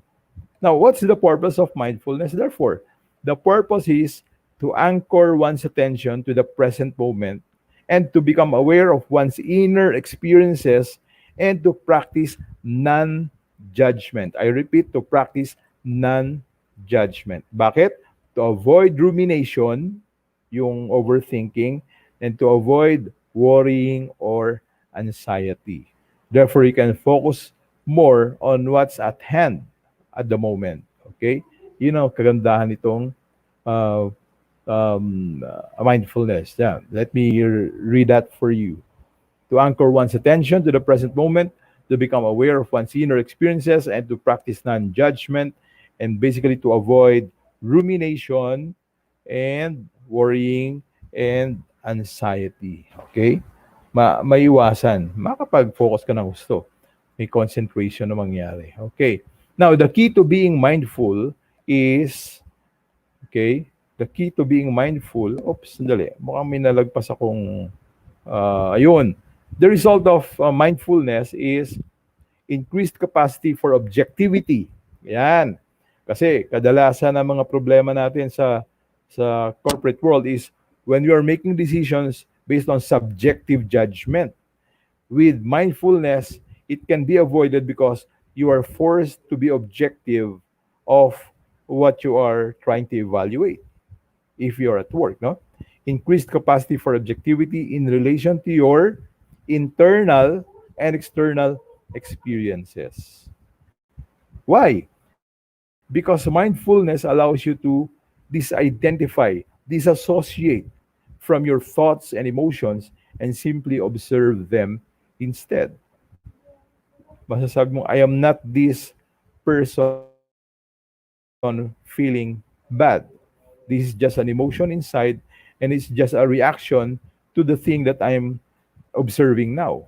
So you can now trace that back, and my reaction is due to the habitual response to similar experiences, and I should be able to regulate my emotion.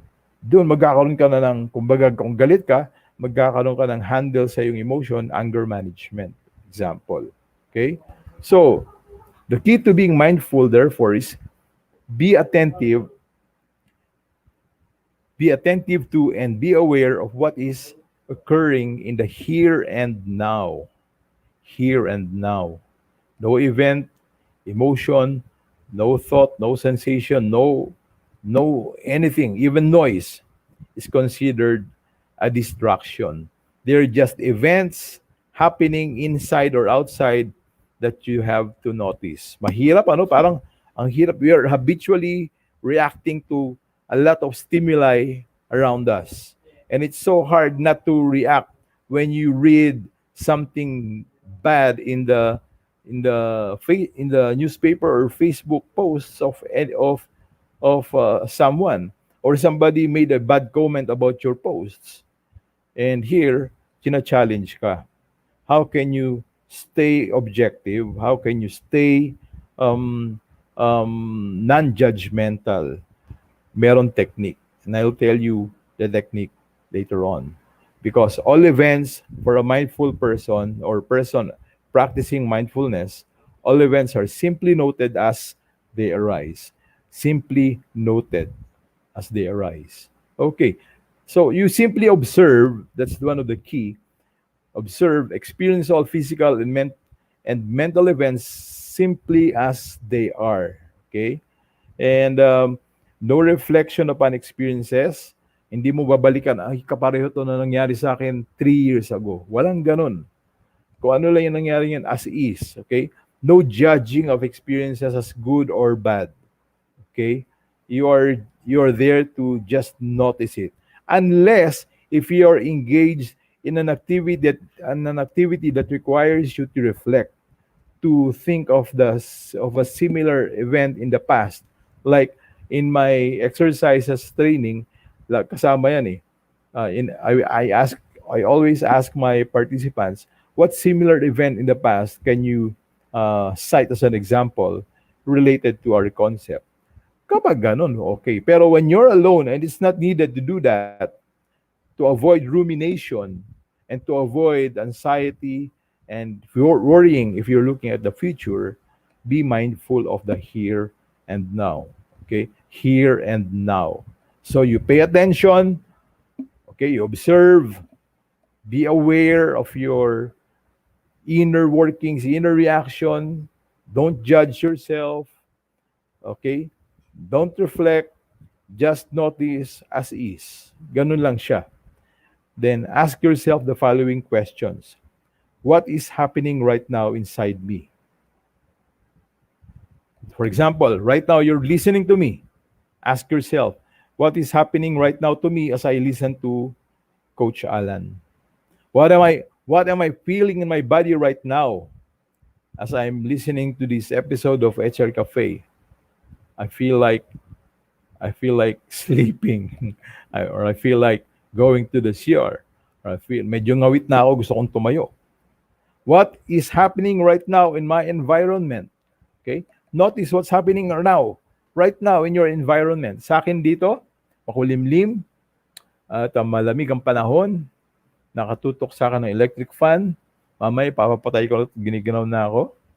And peaceful because I'm here in a peaceful place, subdivision.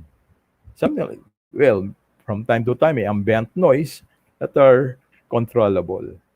So, very objective. I'm not saying na makulimlim na alala ko yung karimlan ng aking buhay 10 years ago. Walang ganun. Okay? Okay, so, in other words, I can summarize this with Eckhart Tolle's quotes. By the way, Eckhart Tolle is is a guru, no, on mindfulness meditation. You can Google him. You can watch his YouTube videos. Sabi niya, welcome to the present moment, here, now. The only moment there is, the only moment there ever is. Di ba? Hindi nag-exist dito sa present ang yesterday, hindi rin nag-exist yung tomorrow or later. It's just the now. Notice that. Every moment in your life, when you awaken, it's the now. Whatever you do now will definitely determine your future. But you can never change the past. So, why brood over the past? Just learn from them and apply your learnings. But focus on the here and now and use your learnings on the here and now. Yan yung kay Eckhart Tolle. Here's another one. The past has no power over the present moment. Sabi ni Eckhart yun. So, bakit ka ngayon magmumblema sa past? That's already past. It should have no power over you. If you don't allow it, it will not affect you. Okay? Stress is caused by being here but wanting to be there. Take note of that. You are here in the present but wanting to be there. Since di mo kayang maabot pa, nai-stress ka. Para kay Eckhart Tolle, darating din yon, just do your best now. Okay? To influence your future. Okay. Now, there are 3 techniques that I would like to share. 3 techniques. Okay, ano yung 3 techniques? Simple lang. The mindful check-in, the 3-minute breathing space, and the body scan. Let me go over them one by one. Gagawin din natin to, ha? Ready na kayo? Okay. The mindful check-in. Ask yourself and answer the following question. So, let's do it now, huh? So, ask yourself the following while watching this episode, while listening to me. What is happening to me right now? What is happening inside me? Okay, inside you. Yung breathing mo, inhale, exhale mo while listening. Maikli ba o malalim ang hininga? Take note. Now that you're aware, you will notice na ang babaw pala ng hininga mo. You should be deep breathing. Yung lulobo yung diaphragm, no? Or chan. Para mas relaxing. Is your exhale short and your inhale long or vice versa?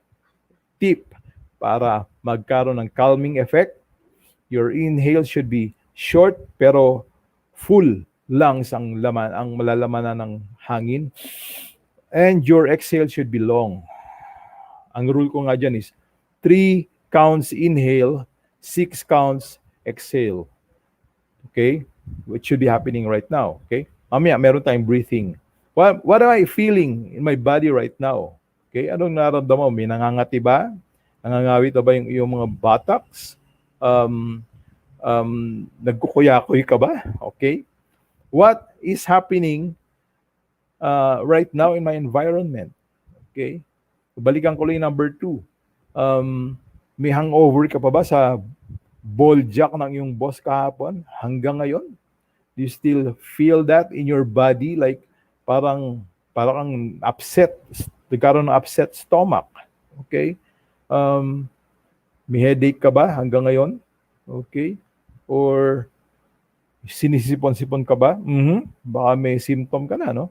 So these are the things. Or baka ikaw ay relaxed na relaxed. Okay? So the third one is what is happening right now in my environment. So, ginawa natin kanina, look around. Look around you and what is happening right now. So, ganun lang siya kasimple, no? Now, on purpose, sabi ko, to anchor your attention on the present moment, to become aware of one's inner experiences, to practice non-judgment, and accepting as they are.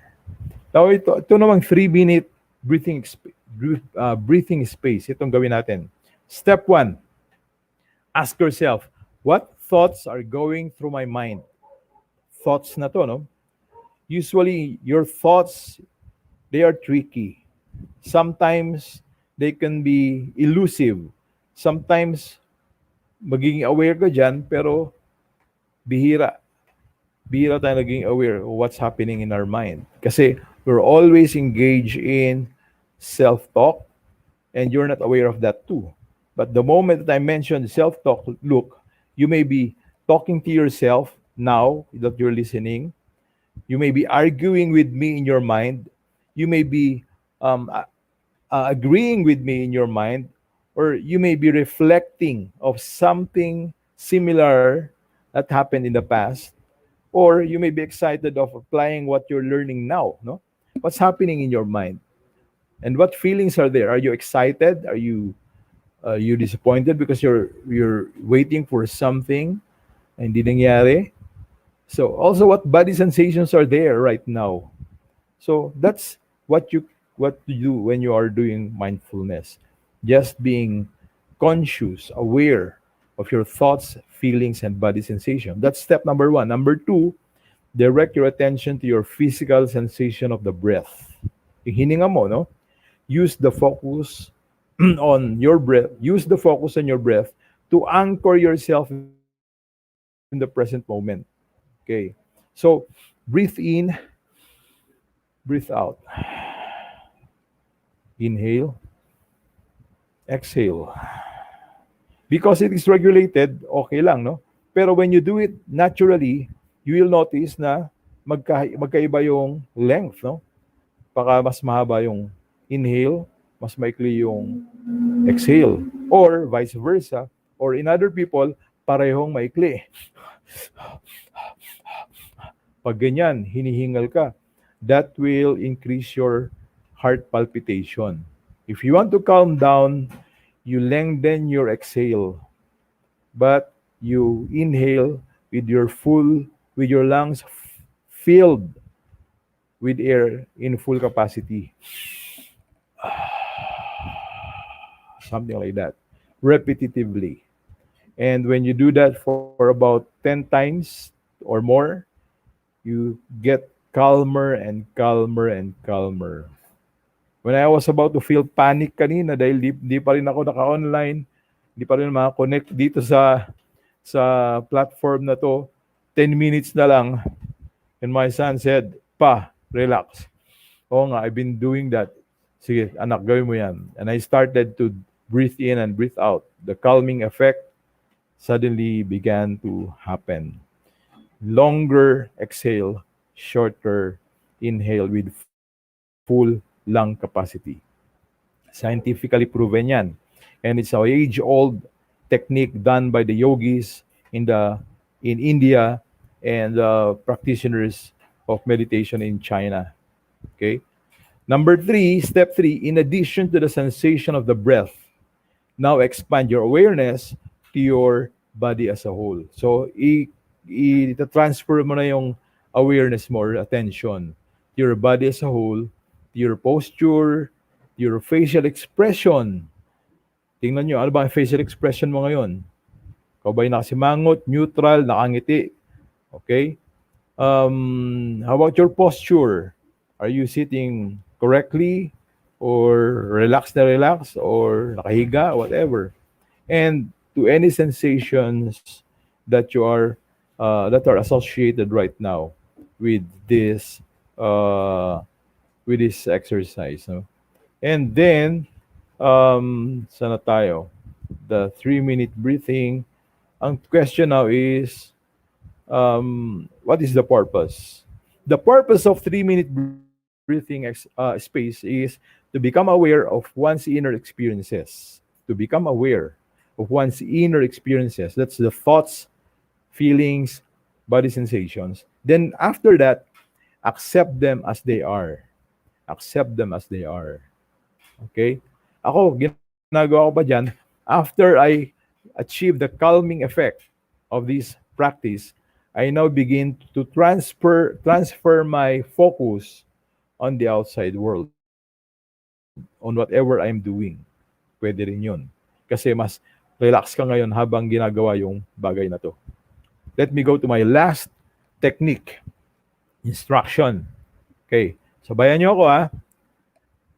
Sit comfortably.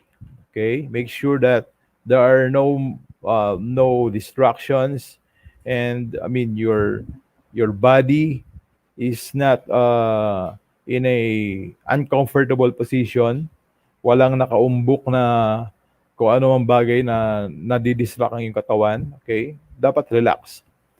Then take a few slow breaths and close your eyes. Try it. Let's do it.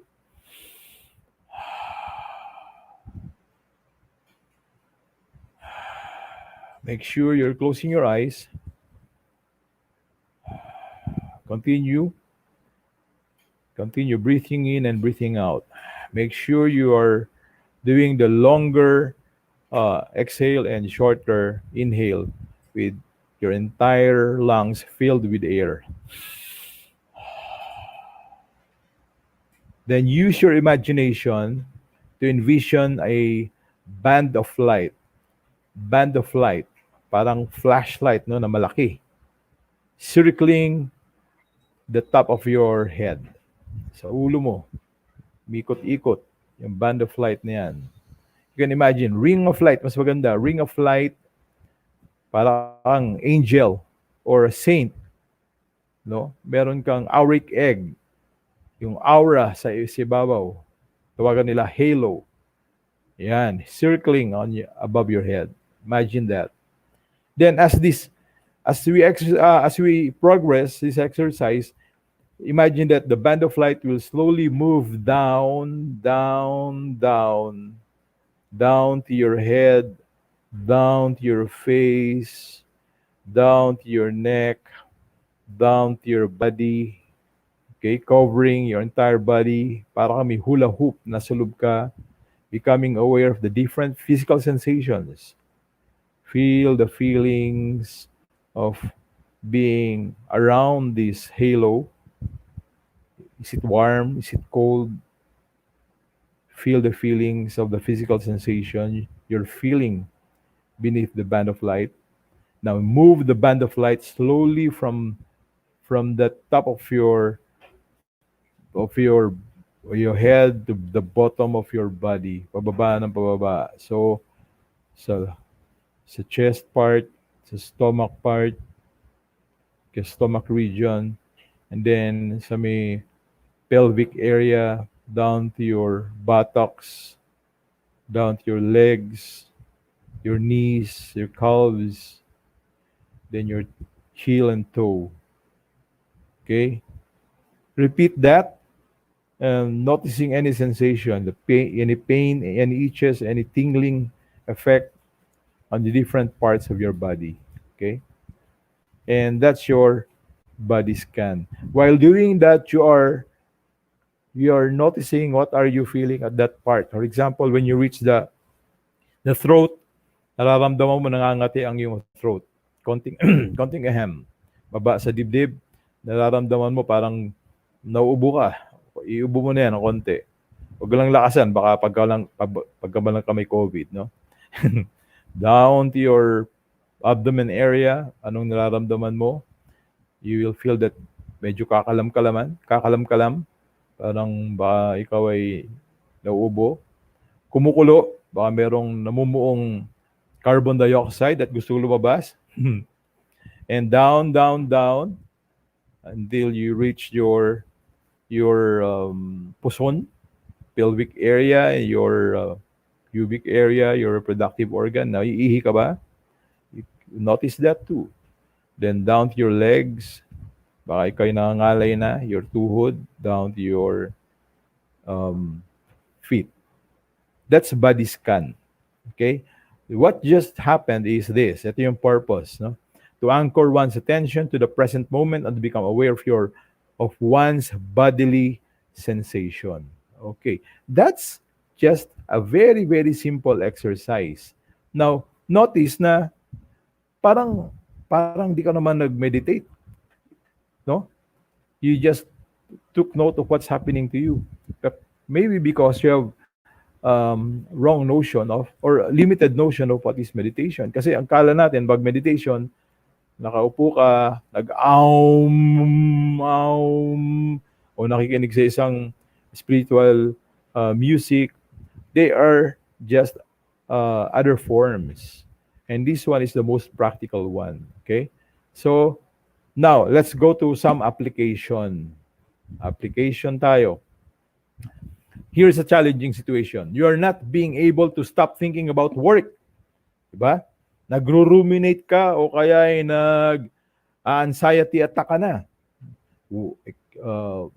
Extreme worrying na yan. Work, work, work, work, work, work. Tinawag ka na ng anak mo, Daddy, may assignment ako, tulungan mo naman ako. Mommy, let's play, but you cannot. You cannot concentrate. Anak, may gagawin pa ako eh. Marami pa akong trabahong gagawin.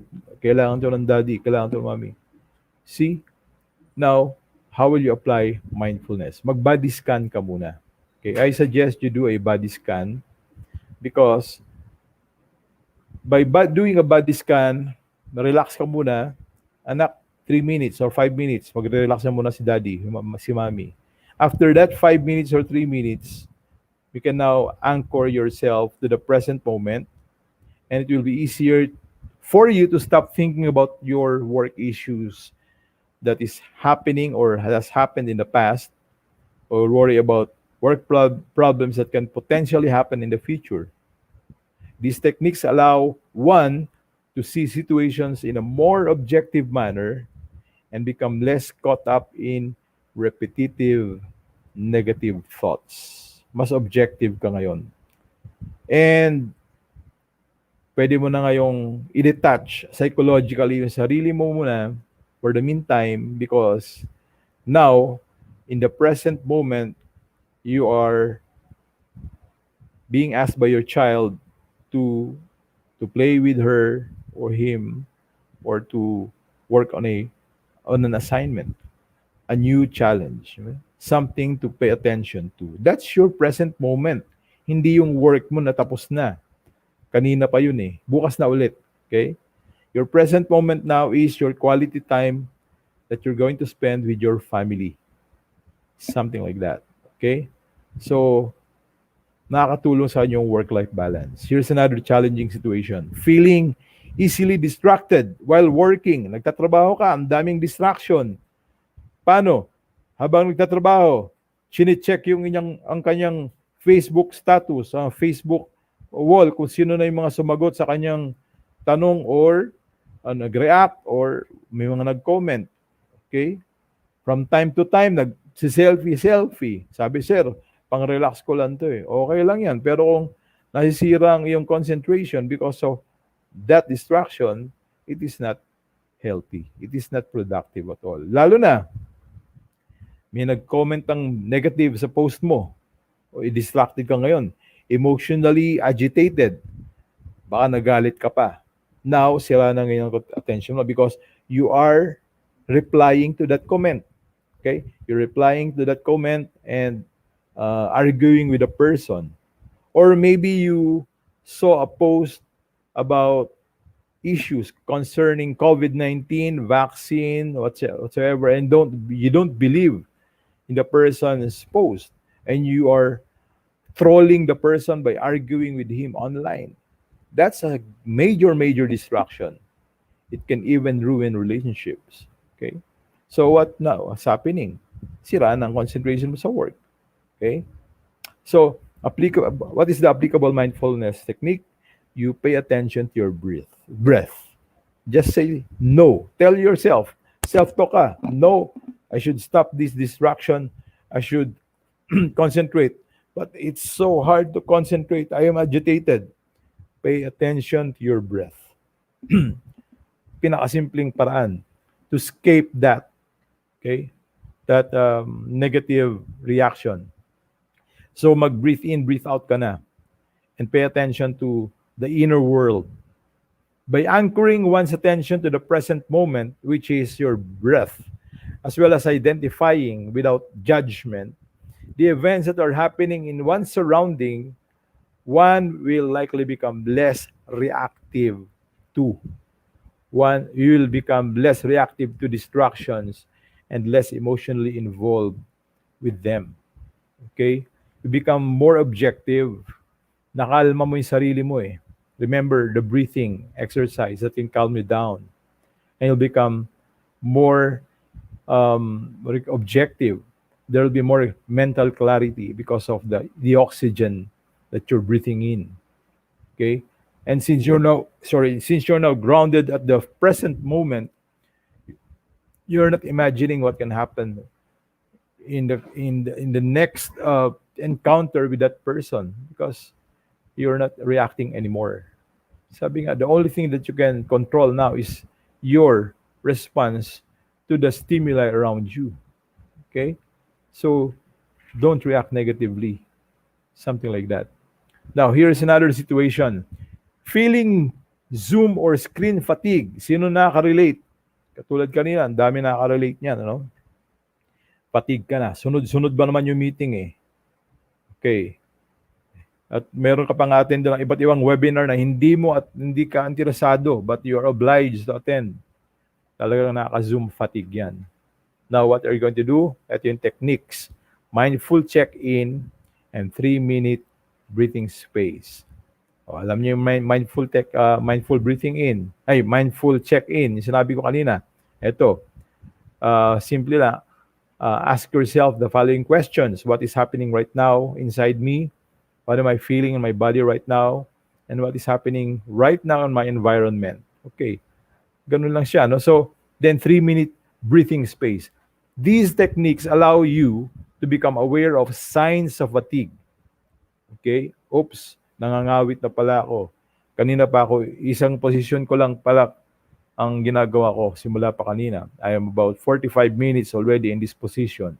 Kaya nangangawit yung mga leeg natin. Okay? Kailangan mo tumayo. Kailangan mo mag-stretching.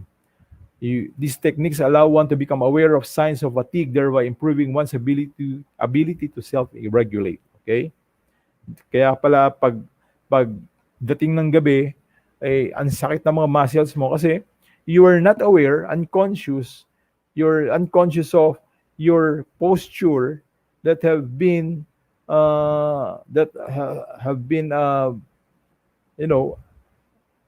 rigidly done for the past few hours already, and you're unaware that you're not changing your posture. Okay? Engaging in longer mindfulness meditation periods is also a way to recover from fatigue. Medyo haba-habaan mo yung 3-minute breathing exercise. Gawin mong 5 or 10. Or if you have 15-minute break, kain ka lang ng 3 minutes, then the 12 minutes will be for breathing space. And that will definitely give you enough time to recover from Zoom or screen fatigue. Okay? Other techniques could include instead of puro Zoom lang or puro screen, why not call the person? Telephone na lang, no? Or cell phone. Iba naman. Okay? Now, mindfulness may help employees working from home in 3 keys. Okay? 3 susi. By facilitating psychological detachment from work. Ayan ang pinaka-importante. When you when you do this, it helps a lot. Why? Because the blurring of job and personal life boundaries makes it more difficult for many employees to unplug and disconnect from work. As a result, individuals may find it difficult to stop thinking about work after work hours. Okay?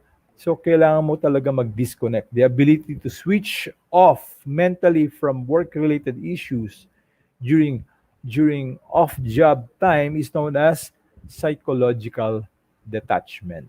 Kailangan natin ng psychological detachment. You know why? The more someone can detach from work psychologically after work hours, the more recovered that person will feel, therefore leading to enhanced self enhanced well-being. So if you're worrying about a deadline, okay, a deadline to write a report for your supervisor, for example, and you cannot stop thinking about the report, this causes you stress and anxiety, and it will affect definitely your sleep, okay, the quality of your sleep.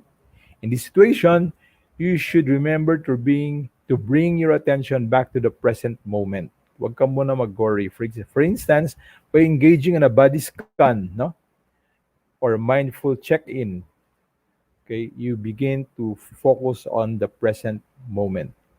In addition to bringing your attention back to the present moment, mindfulness would also help you recognize the reality of the work situation. Hindi naman pala ganun ka anxiety provoking at hindi naman pala ganun ka grabe. Okay? Because you begin to to see it objectively. Okay? And therefore anxiety provoking judgment will be avoided, and you'll be more mindful, you'll be less likely to overthink or think pessimistically, and less anxious about the whole thing. Okay? Yun ang kagandahan. Now, by improving, here's another one, another key, by improving your attention to work tasks and thereby improving your performance, because the home environment can introduce numerous distractions. Nabanggit ko na, social media. Meron ding, siyempre, household chores, mga nanay, mga tatay rin, no? Ambient noise. These are all things that will uh, distract you from concentrating on your job. Now, employees may find it hard to concentrate, especially if it something to do with family members, no? Mga bata yan eh. You have to pay attention. Now, this could result, however, in your low performance and decreased productivity pag uncontrolled na. To the extent that attentional focus drifts away from the work task, and then performance will definitely be hindered. Now, home distractions, therefore, act as off-task attentional demands. They really demand attention. Now, to achieve optimal performance, it is key that employees not let their focus wander, because mindfulness entails paying attention to what is occurring in the moment, in the present moment. It has been shown to lead to enhanced to self-regulation of attention. Example, may distraction sa bahay. Distractions at home may also hinder performance because may kasamang emotional state that will be generated by them. So consider an employee who accesses his or social media, as I mentioned earlier. Magiging negative ka talaga pag merong mga bashers, mga trolling people sa iyong wall, no? And you tend to react negatively. Given that empirical research has shown mindfulness leads to emotional stability. Tandaan nyo to. Mindfulness leads to emotional stability kasi hindi ka agad magre-react. You're more objective. I was guilty of this before, and I learned my lessons already. Okay?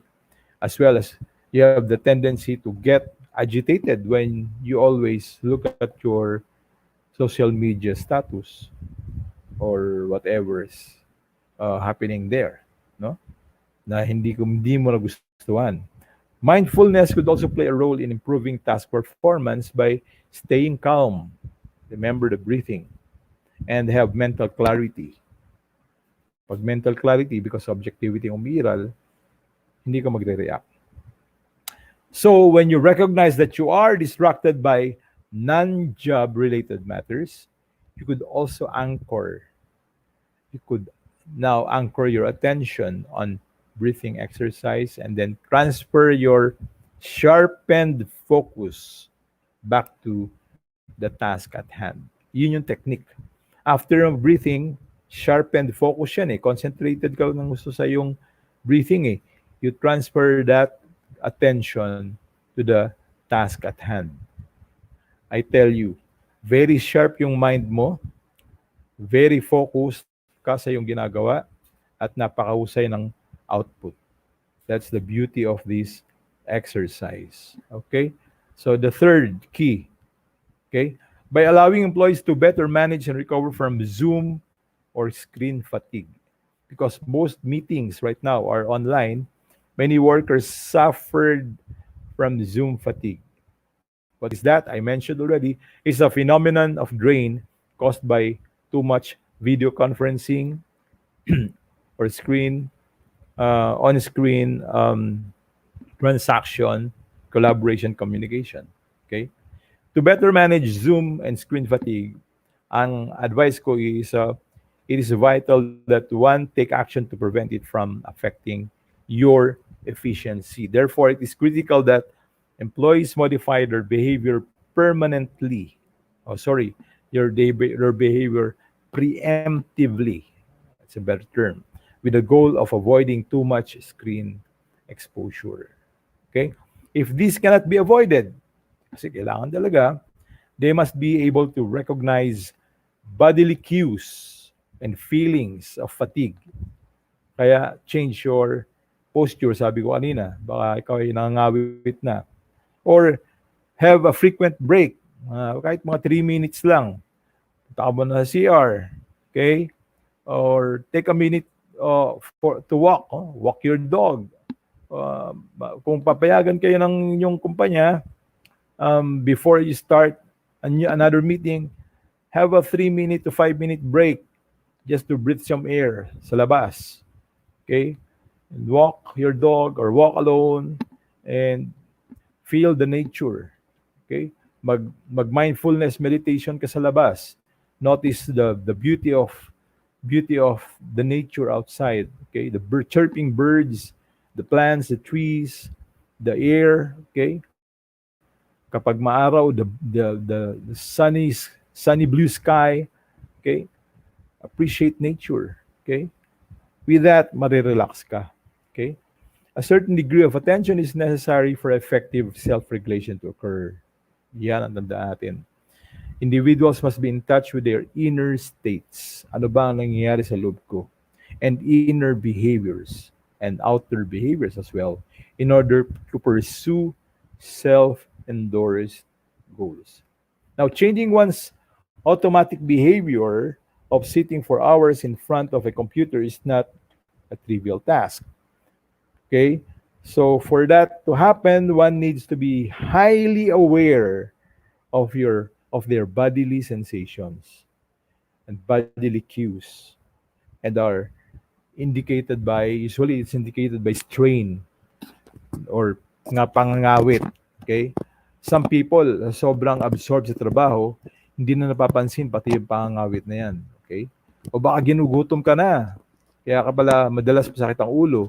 Inom ka ng paracetamol. Yung pala, ang cause lang ng iyong migraine ay gutom. Gutom lang yan. Okay?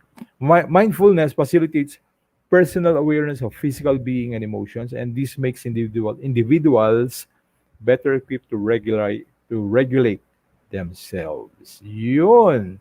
Now, itong tanong, anong pwedeng gawin ng mga managers and team leaders to help? What can you do? Kasi, paano kung sa kumpanya nyo ay masyadong stricto? Kailangan lagi kang nasa harap ng computer.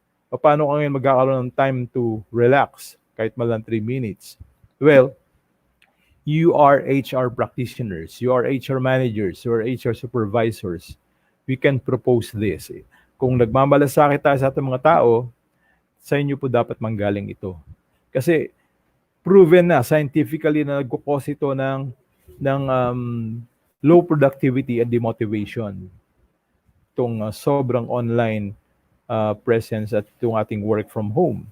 We have to do something to ease the pain, to lower the stress, no? And to bring back the productivity. Okay. And here are my recommendations. Isa-isahin ko Clearly communicate your employees which tasks are top priority and demand first attention. So in other words, prioritize. This will allow workers to use their energy more efficiently by focusing their attention on important work rather than busy work. Okay? Ano pa? Invite experts to educate your employees on how mindfulness can help. Okay? You can also find additional mindfulness resources, exercises, and tools online. Okay? If you want to, alam nyo na, gusto nyo magtipid, no? Or you want to do it yourself. Encourage your employees to discuss with you the challenges they're facing during the crisis. Okay? Encourage your employees. This will make yourself available. This should make yourself available to listen without judgment. Okay? Without judgment. Maya, pangunahan mo na sila. Ay, narinig ko na yan eh. That is not mindfulness. Objective yun dapat. Number 4, have regular one-on-one meetings with your staff. Okay? Use these meetings to check in on them, to discuss their challenges and review task progress with them. Okay?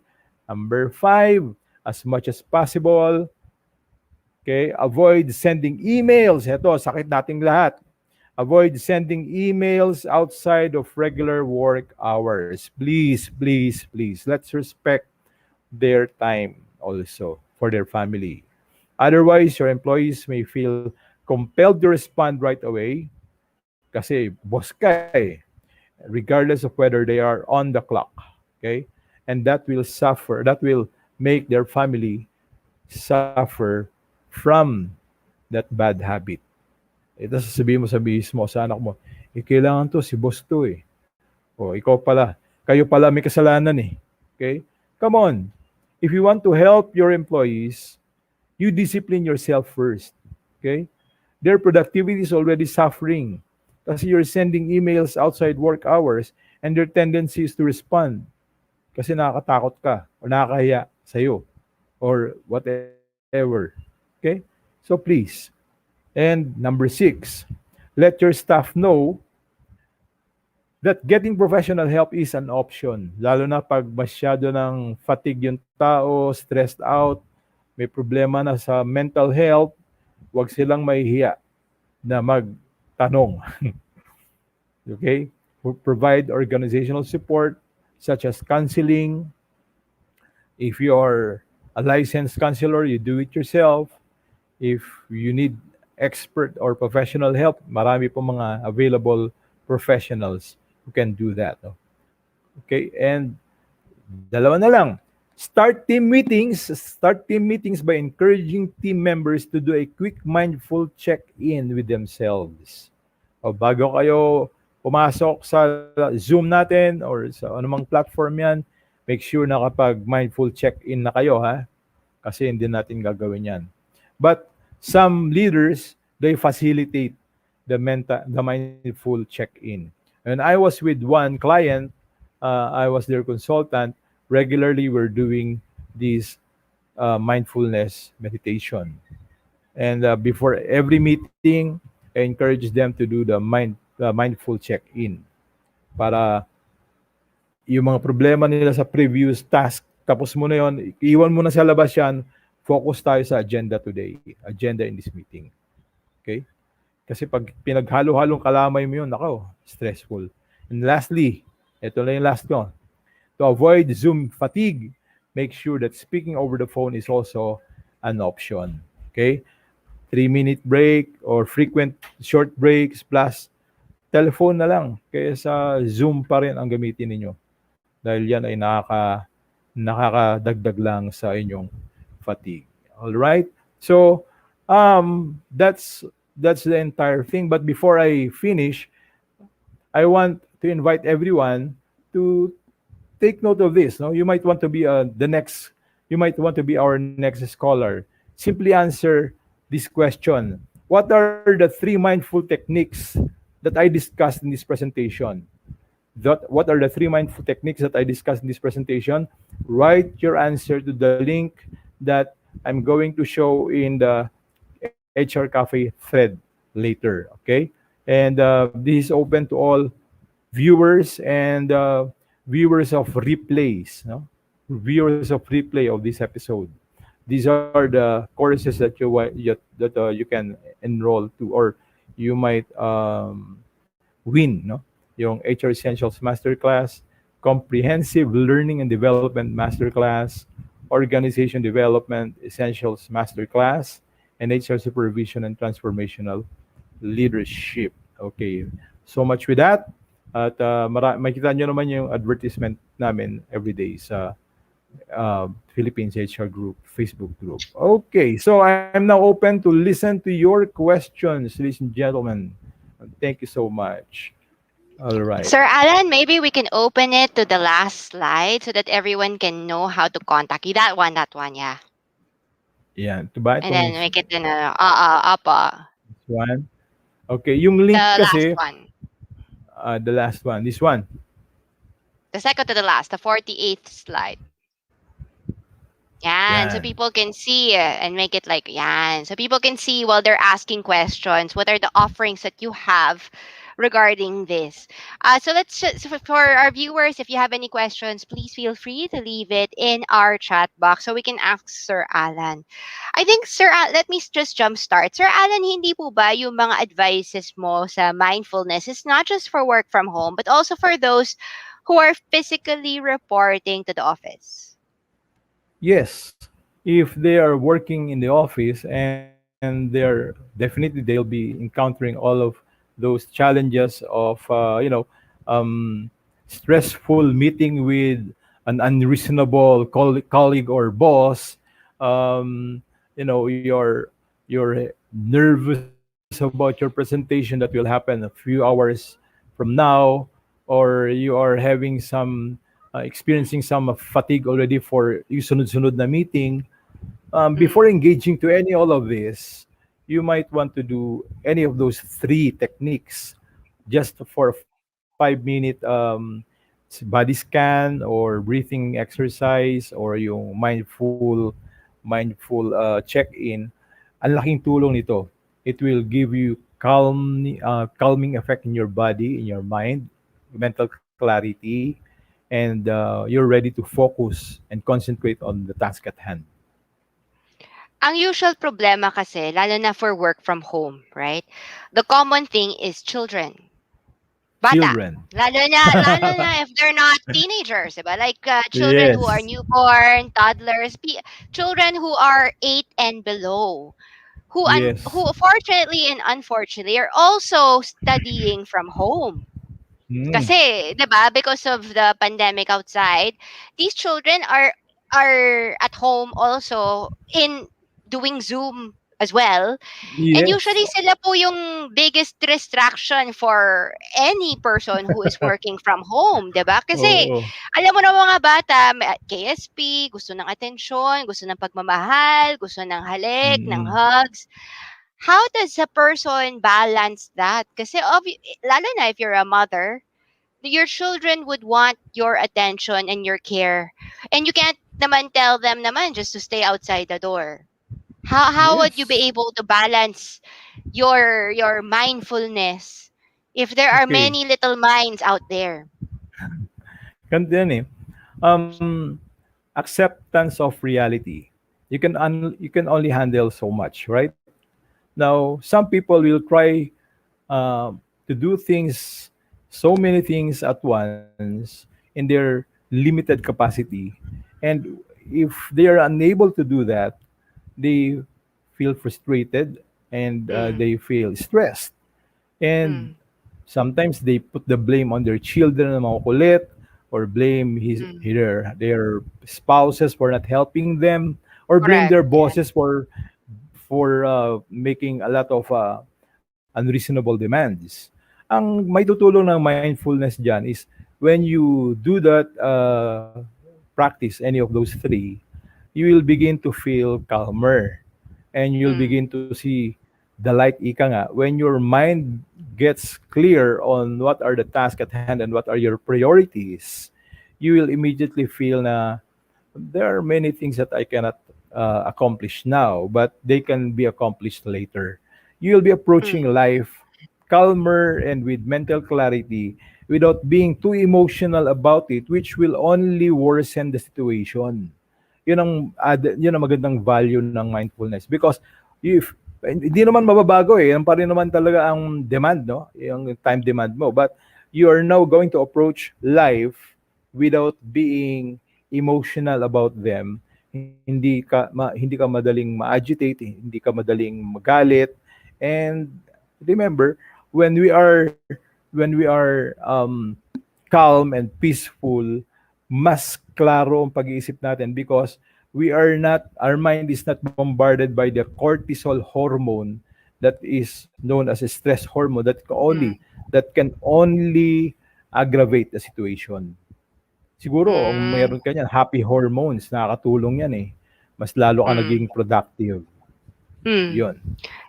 Sa akin kasi, because I just gave birth to a newborn eh, one of the biggest thing that helps talaga is preparing for the time that you work.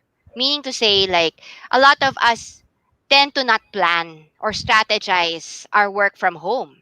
We just tend to say, oh Mm. sige, may papasok ako ngayon, bahala na si Batman.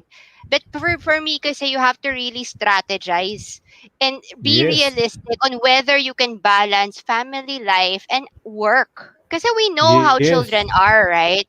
So Mm. sa akin, if you can, best if you can find a caregiver. It can be your mother, it can be a neighbor, it can be like a maid, anybody who can help you. Kasi it's really difficult to divide yourself to be fully at work and to be fully at your children both at the same time. Yes. It's similar din sa ano eh, pag may dalawa kang jowa, pag dalawa yung jowa sa buhay mo, it's so Ang hard to, stressful yan. 'di ba? How do you Stressful. pick Correct. one over the other? Kasi Simplify your it's life. unfair, right? It's Mm. unfair to both jowas if pagkasama mo to, pagkasama mo si Peter, iniisip mo si John, pagkasama mo si John, natatakot ka naman na baka matuklasan ka ni Peter, Mm. right? So, it's really both require full time. So a lot better talaga if you have a lot of support with you. Okay. Ang mahirap Efficient lang planning. talaga, efficient planning before you start working. Yes. Kaya yung a lot of Efficient people, planning, Tina. I'm mm, sure you'll agree with me that efficient planning is the result of mental clarity. yeah, Kapag agitated yung mind mo, hindi ka makakapag-plan eh. So correct. you need to calm down yourself first, and to achieve that mental clarity, in order for you to have a very very clear thing to plan about. Mm. And That's a why lot of ikaw successful people, ka with that. I hindi, we have a lot, I make sure that there are people who are taking care of the children. Pero when Mm, after work, you make sure then that you spend time with your that's children. right. Kasi I was telling my people nga eh, Kaya nga eh. nagwo-worry kayo sa trabaho ninyo 'pag nasa bahay kayo. 'Pag nasa trabaho na 'pag hindi, you worry about your home and your family when you're at work, and you worry about your work when you are at home with your family, 'di ba? Yes, that's That's a right. commonality of people eh. 'Pag kunyari, 'di ba, that's always the thing. Why can we not, when you're at work, focus at work, but when you are with your family, focus with your family. So for That's right. example, with family, you have dinners together. Pero nagdi-dinners together, anong ginagawa ni mister? Usually ha, pag kumakain ng pamilya, anong ginagawa ng mga adults? Nagme-message. 'Di ba? Mhm. Teka lang, Nagme-message, pati mga bata, lahat yata nasa iPad. harap nasa harap ng kainan kanya-kanyang cellphone. 'Di ba? Kaya What happened to the olden days when the family members used to talk to each other during dinner time? that's right. Kaya Pag in may oh. mindfulness, whatever is the task or activity at hand, wala nang ibang nasa mundo kundi yan lang.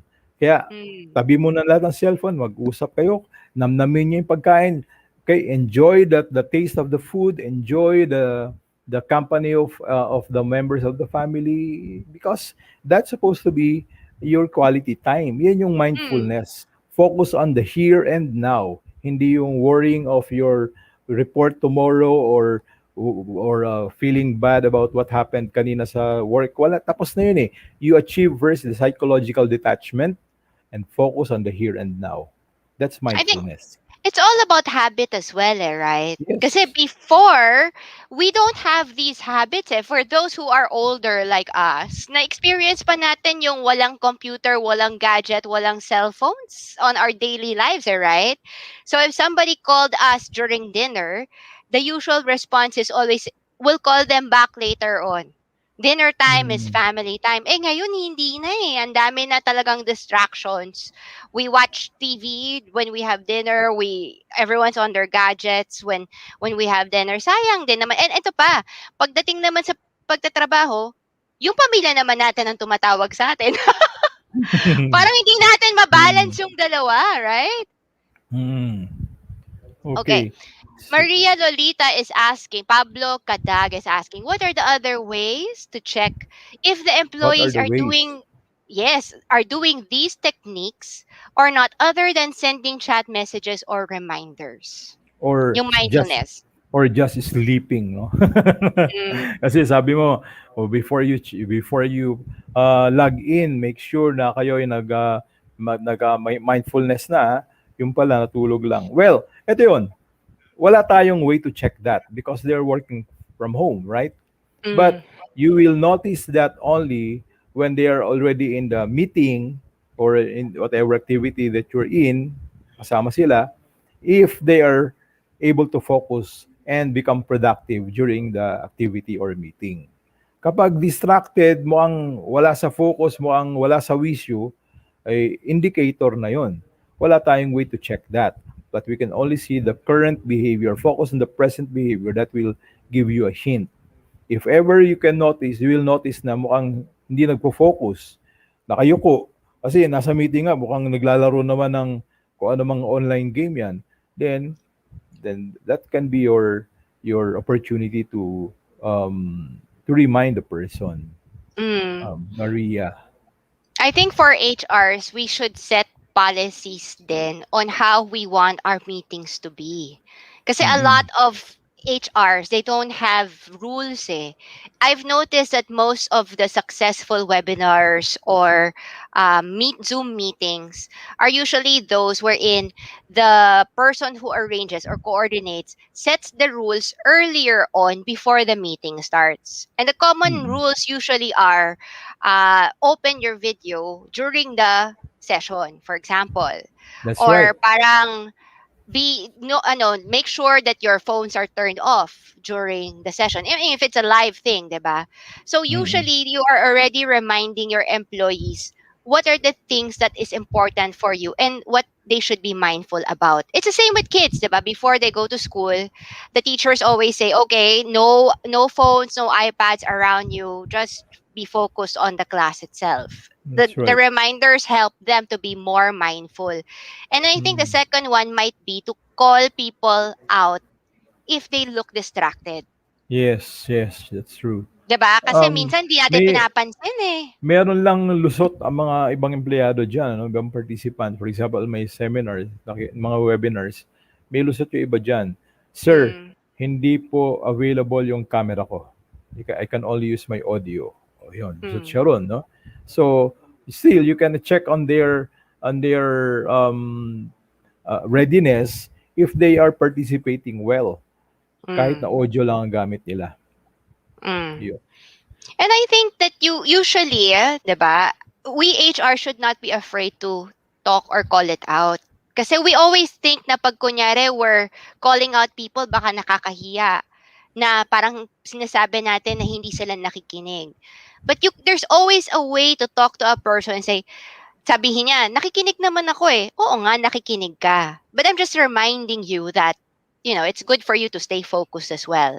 You That's right. just to call out people kasi usually if people are distracted, it also bothers the speaker. That's It right. also That's true. bothers the leader, the boss, Oh, 'di ba? that's Kasi right. feeling niya hindi siya pinapakinggan. So mas Or nagiging maganda. useless yung meeting. Oo. So, mas maganda if that's how you feel, inform them during the meeting kasi ang problema sa atin, pagkatapos ng meeting, tsaka tayo magrereklamo. Eh, ang Mm, hirap naman baguhin ng tao pagkatapos na ng event.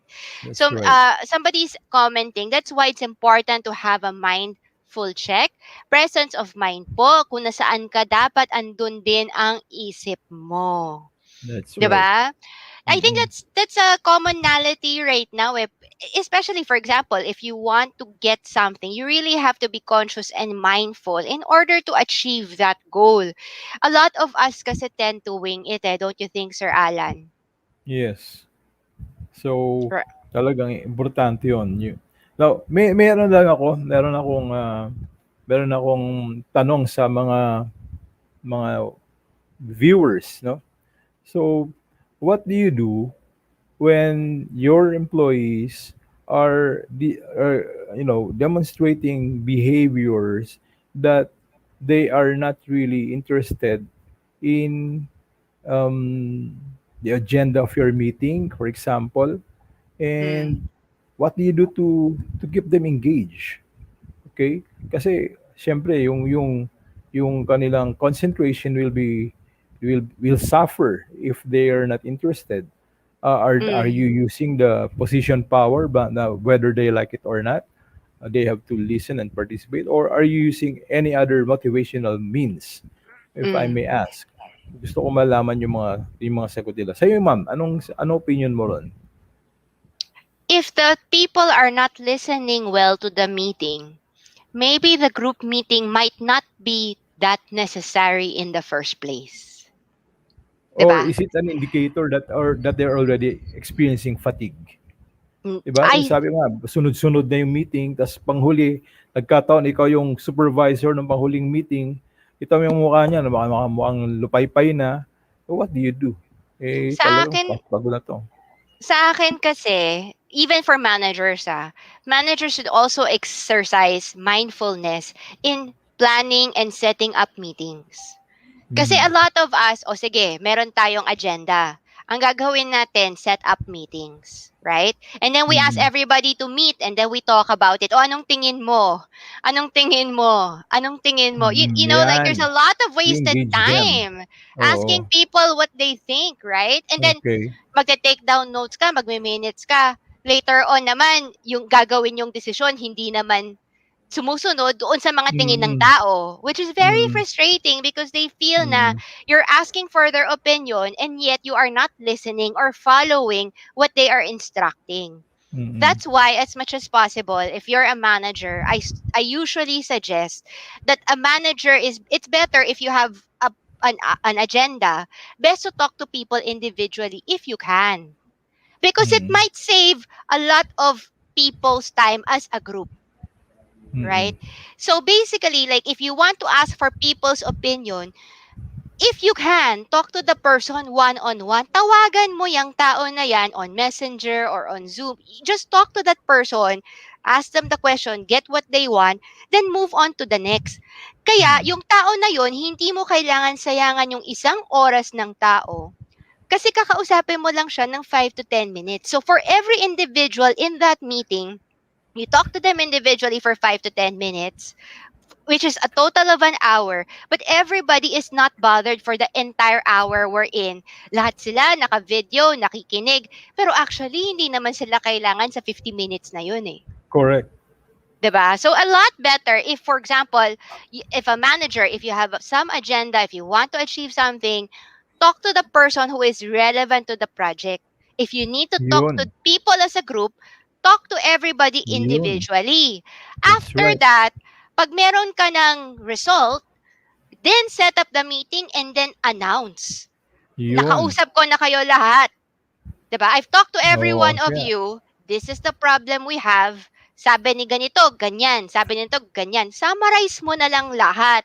And then that's right. say, this is the two best decisions na we have That to, I've base, gathered. that I've gathered from all eight of you. So, Mm. pumili tayo. Is mas maganda ba yung one and mas maganda yung two? And then you give the floor to the two people who gave good ideas. O ikaw, what is your idea? What are the pros and cons? O ikaw naman, what are the pros and cons? And then people can vote. Eh di That's right. tapos, 'di ba? You save Oo. a lot of time instead of droning on Mm. subjects people don't really care about. Ako naman, in addition to what you said, um, in order to prevent yung distracted mind, pwede Mm. natin gawin yung ginagawa natin sa face-to-face meeting that we do a short icebreaker eh. Mm. Even online, you can do a short icebreaker. That will put the participants to be focused on the present na after the icebreaker. Kasi hindi ka Mm. kagad muna tatalon doon sa agenda. Other leaders that I know, including me, we start with a relaxation kasi apat na meeting pala ang pinanggalingan nyo. So, let's do a short meditation muna. Mindfulness tayo. So, breathing exercise muna kami. After ng breathing, patawa. Kailangan Mm. patawanin mo sila no to bring in that, to kick in that happy hormones. And then by then ready na sila. Ready na yung mga mind nila to the next challenge. Yun lang, Maria has a parang conditioning. suggestion. Sabi Okay. ni Maria Lolita Pablo Cadag, she uses the Filipino language to talk to them and to emphasize that the meeting is important. And prior to the meeting, I send messages to them to prepare their questions and clarifications to get To their get their participation. participation. Actually, Maganda that's yan. very true. If you're talking That's to true. fellow Filipinos, bakit pa kasi tayo nag-i-English? Mm-hmm. I Correct. mean, it's true, right? Like a lot, like when I interview, there's a lot of applicants who uses straight English, 'di ba? Eh, you forget there are a lot of nuances that only the Filipino language can capture. Mm-mm. Jokes flow more smoothly, 'di ba? Messages, pag galit ka, pag pinagalitan mo ng Tagalog, parang mas matigas kaysa English. English kasi, Correct. I'm angry at you. Pag Mm. Filipino, ang dami mong pwedeng sabihin. Huwag mo lang murahin. Mm. 'Di ba? Using All the right. proper, be natural, using Taglish, Filipino is sometimes better in communicating instead of straight English if everybody can speak Filipino. That's right. Right? Okay. Wag naman tayo magtagalog pag merong somebody from a different Foreigner. country, right? If there's a Mm. foreigner, let's not be Or disrespectful. expats, no? Kailangan Correct. talaga mag-aano ka rin, mag-a-adjust. Well, Mm. tama yung nasabi ni Si Maria. Ma'am Maria kasi Lolita. speak the same language kung Pinoy naman kayong lahat. Okay? Mm. Or Taglish kung meron para may element of formality, something like that. Yes. And then we And the have most another comment as well saying mindfulness becomes a challenge in this age because of so many distractions and that's one true. of the technological revolution that intervene with our lives. We are alone but we are in a crowd. We don't have time for ourselves that affect personal touch. This That's right. also affects the ones who I work. I observe my staff constantly checking their phones while they're facing the computer. Oo, I agree, I agree. Is So it the yan, millennial thing? hindi lang. Nako, Ah! lahat ng generations.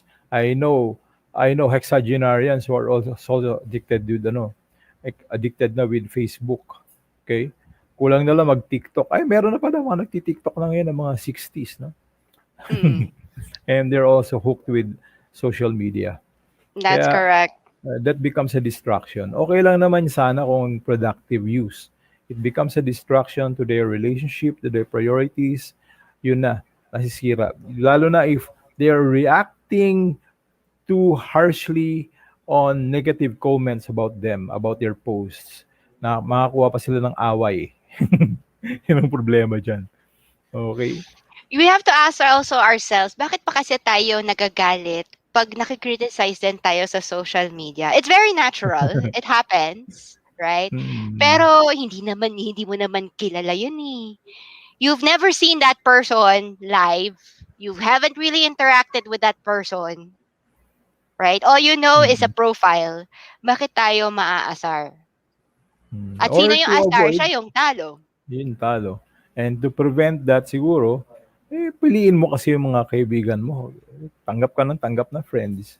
Hindi mo alam, mga tinanggap mo pala, mga troll or mga Mm. fake accounts na may agenda ka lang asarin. So, A, anyway, a fun tip that I usually do if I know a comment might be controversial is to turn off comment for that post. pwede Did naman, you, di ba? diba? So you You, can actually turn off comment, turn off notifications for the post. So that yes, even if people attack you, you cannot read it. Out of that's right. sight, out of mind. You will not be affected if you do not read. Kasi That's it's right. usually the curiosity that kills the cat. And then with regards to our team members who are always checking the phone, okay lang naman na mag-check sila ng phone basta matapos nila yung trabaho nila. The Mm, problem lies only when they cannot finish their work because they are so distracted with YouTube or Facebook. Diba? Another way you could do it is to make sure that company property should be only be used for professional use. that's Kasi true. nagkakaproblema talaga if your staff is allowed to access personal social media and Gmail or Yahoo using company property. Later Mm, on, baka maging issue yan, lalo na pag umalis na yung tao, baka magkaroon kayo ng issue with regards to data privacy. Even okay. though they are in the wrong. That's right. Anyway, Tina, isa sa mga madalas na tanong sa akin sa mga leaders, no, how can leaders daw control their anger or manage their anger, especially if they're dealing with employees who are really pasaway, lalo na ngayon may work from home. Mm. Kasi even among us HR practitioners, may iba sa atin nakalimot, we're supposed to be human resources managers, practitioners who are examples of human relations.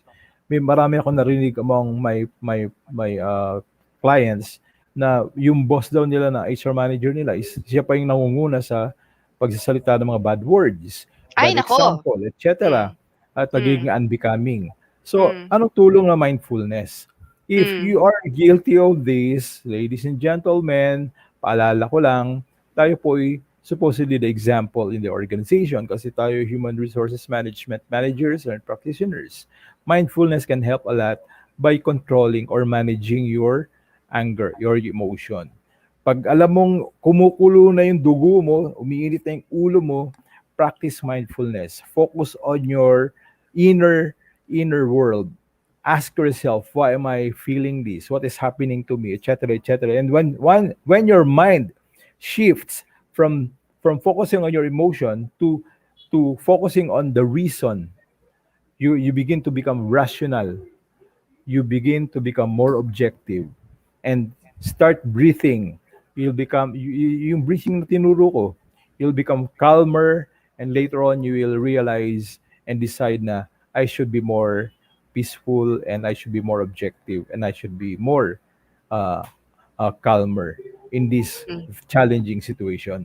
It's really a matter of controlling your mind and through mindfulness that can easily be achieved.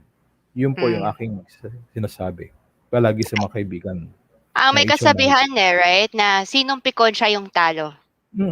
At Even yun, with our mama, staff, right? We have a lot of that's staff right. that are troublemakers who seem to find pleasure in annoying and irritating us. That's But true.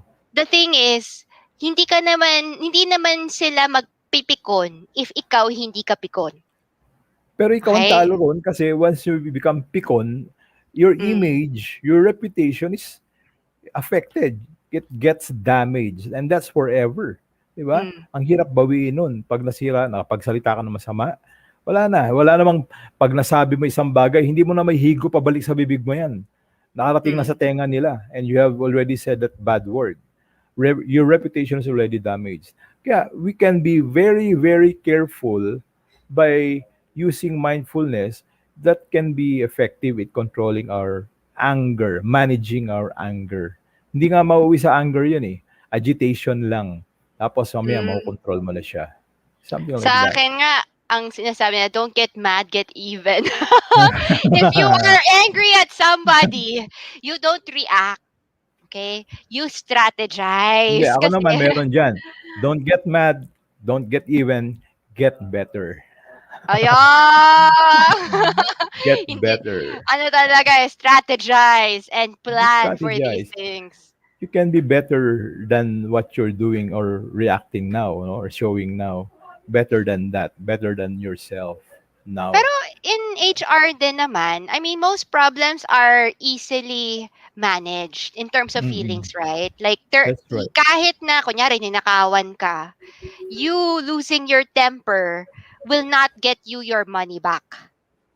If, Mm-mm. for example, your people are always late, you losing your temper will not make them come into work better, 'di ba? Earlier, Mm-mm. right? The better way to deal with things is to be mindful of what type of output you want to expect from your people.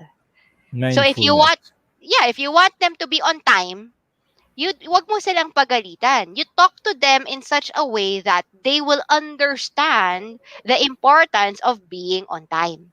Being on time. 'Di ba? Yun. Now, it's not naman na they should be on time kasi magagalit si boss, there are business problems. Don't focus on that. Instead, focus on the fact that if they are constantly on late, it is a terminable offense. 'Di ba? Mm-mm. Oo, correct. It's a terminable, but don't say, eh, bakit ka late? Why are you focusing about the today? Tapos na yan eh, right? Mm. Focus more on the tomorrow. The fact that What if they can are you late, do? What correct. can you do tomorrow not that you will not be get that will not be late again? Like something like Kasi what if can you you are do to get be if you better are next late, time? correct.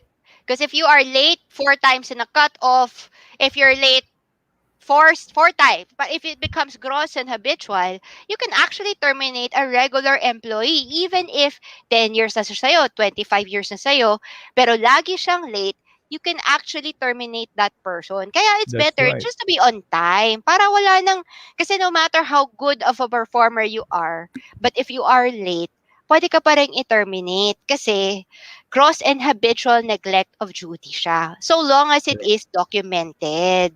That's So right. with regards to mindfulness, sir, um, is it with regard yung sa, for example, pag HR ka rin, how do you do that if you can see that your bosses are not very mindful? Sila mismo no mga reactive. Okay? Yung Usually people nagagalit, who are yes. reactive are not mindful of their reaction. They're Mm, only mindful of the hurt that they're feeling. mm, Pero yung being mindful of their behavior as they respond to the situation, wala autopilot lahat yan eh.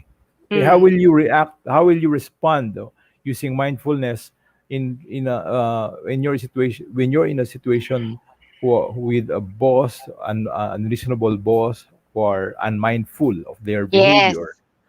Unang-una, you have to be conscious muna of how you respond in your mind. What is happening inside your mind? What is your self-talk? Is your self-talk telling you na nabibisit ako sa boss ko na to? Because whatever your self-talk, that will dictate your attitude and then Mm, later on your behavior, which will mm, be obvious later on. No? So you have to be conscious of your self-talk. And you can even mm, control your self-talk, being mindful of it by conversing with yourself positively. This boss is not really angry at me. He's just disappointed of the outcome of my project.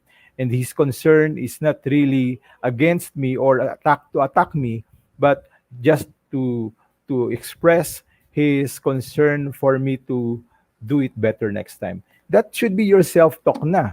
And you are mm. conscious, if you're conscious of that, that will definitely have a more positive um, uh, um, overt behavior from you, something like Mm. that. Eric Verola Macabenta says, throwing reactions to situations become automatic today. Digesting becomes the second thing. That's right. Mindfulness helps when and what to react. Maria That's right. Lolita Pablo Cadag says, adds, if I am angry at someone or at some situations, I pause before I communicate, answer the email or chat back.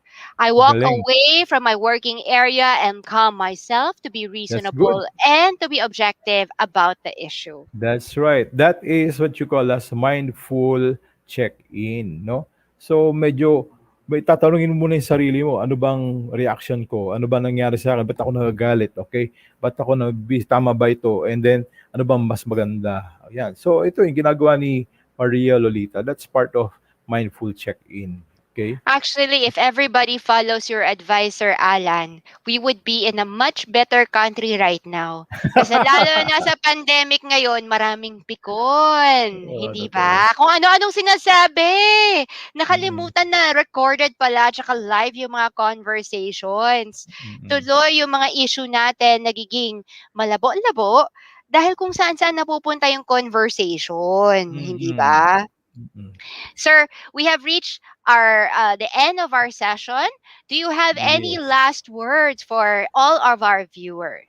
Right now, everybody who have attended this or are still watching and will be watching the replay, meron na kayong basic knowledge on what is mindfulness and how to apply it and how will make how it will make your life better. My suggestion is do it in a simple way.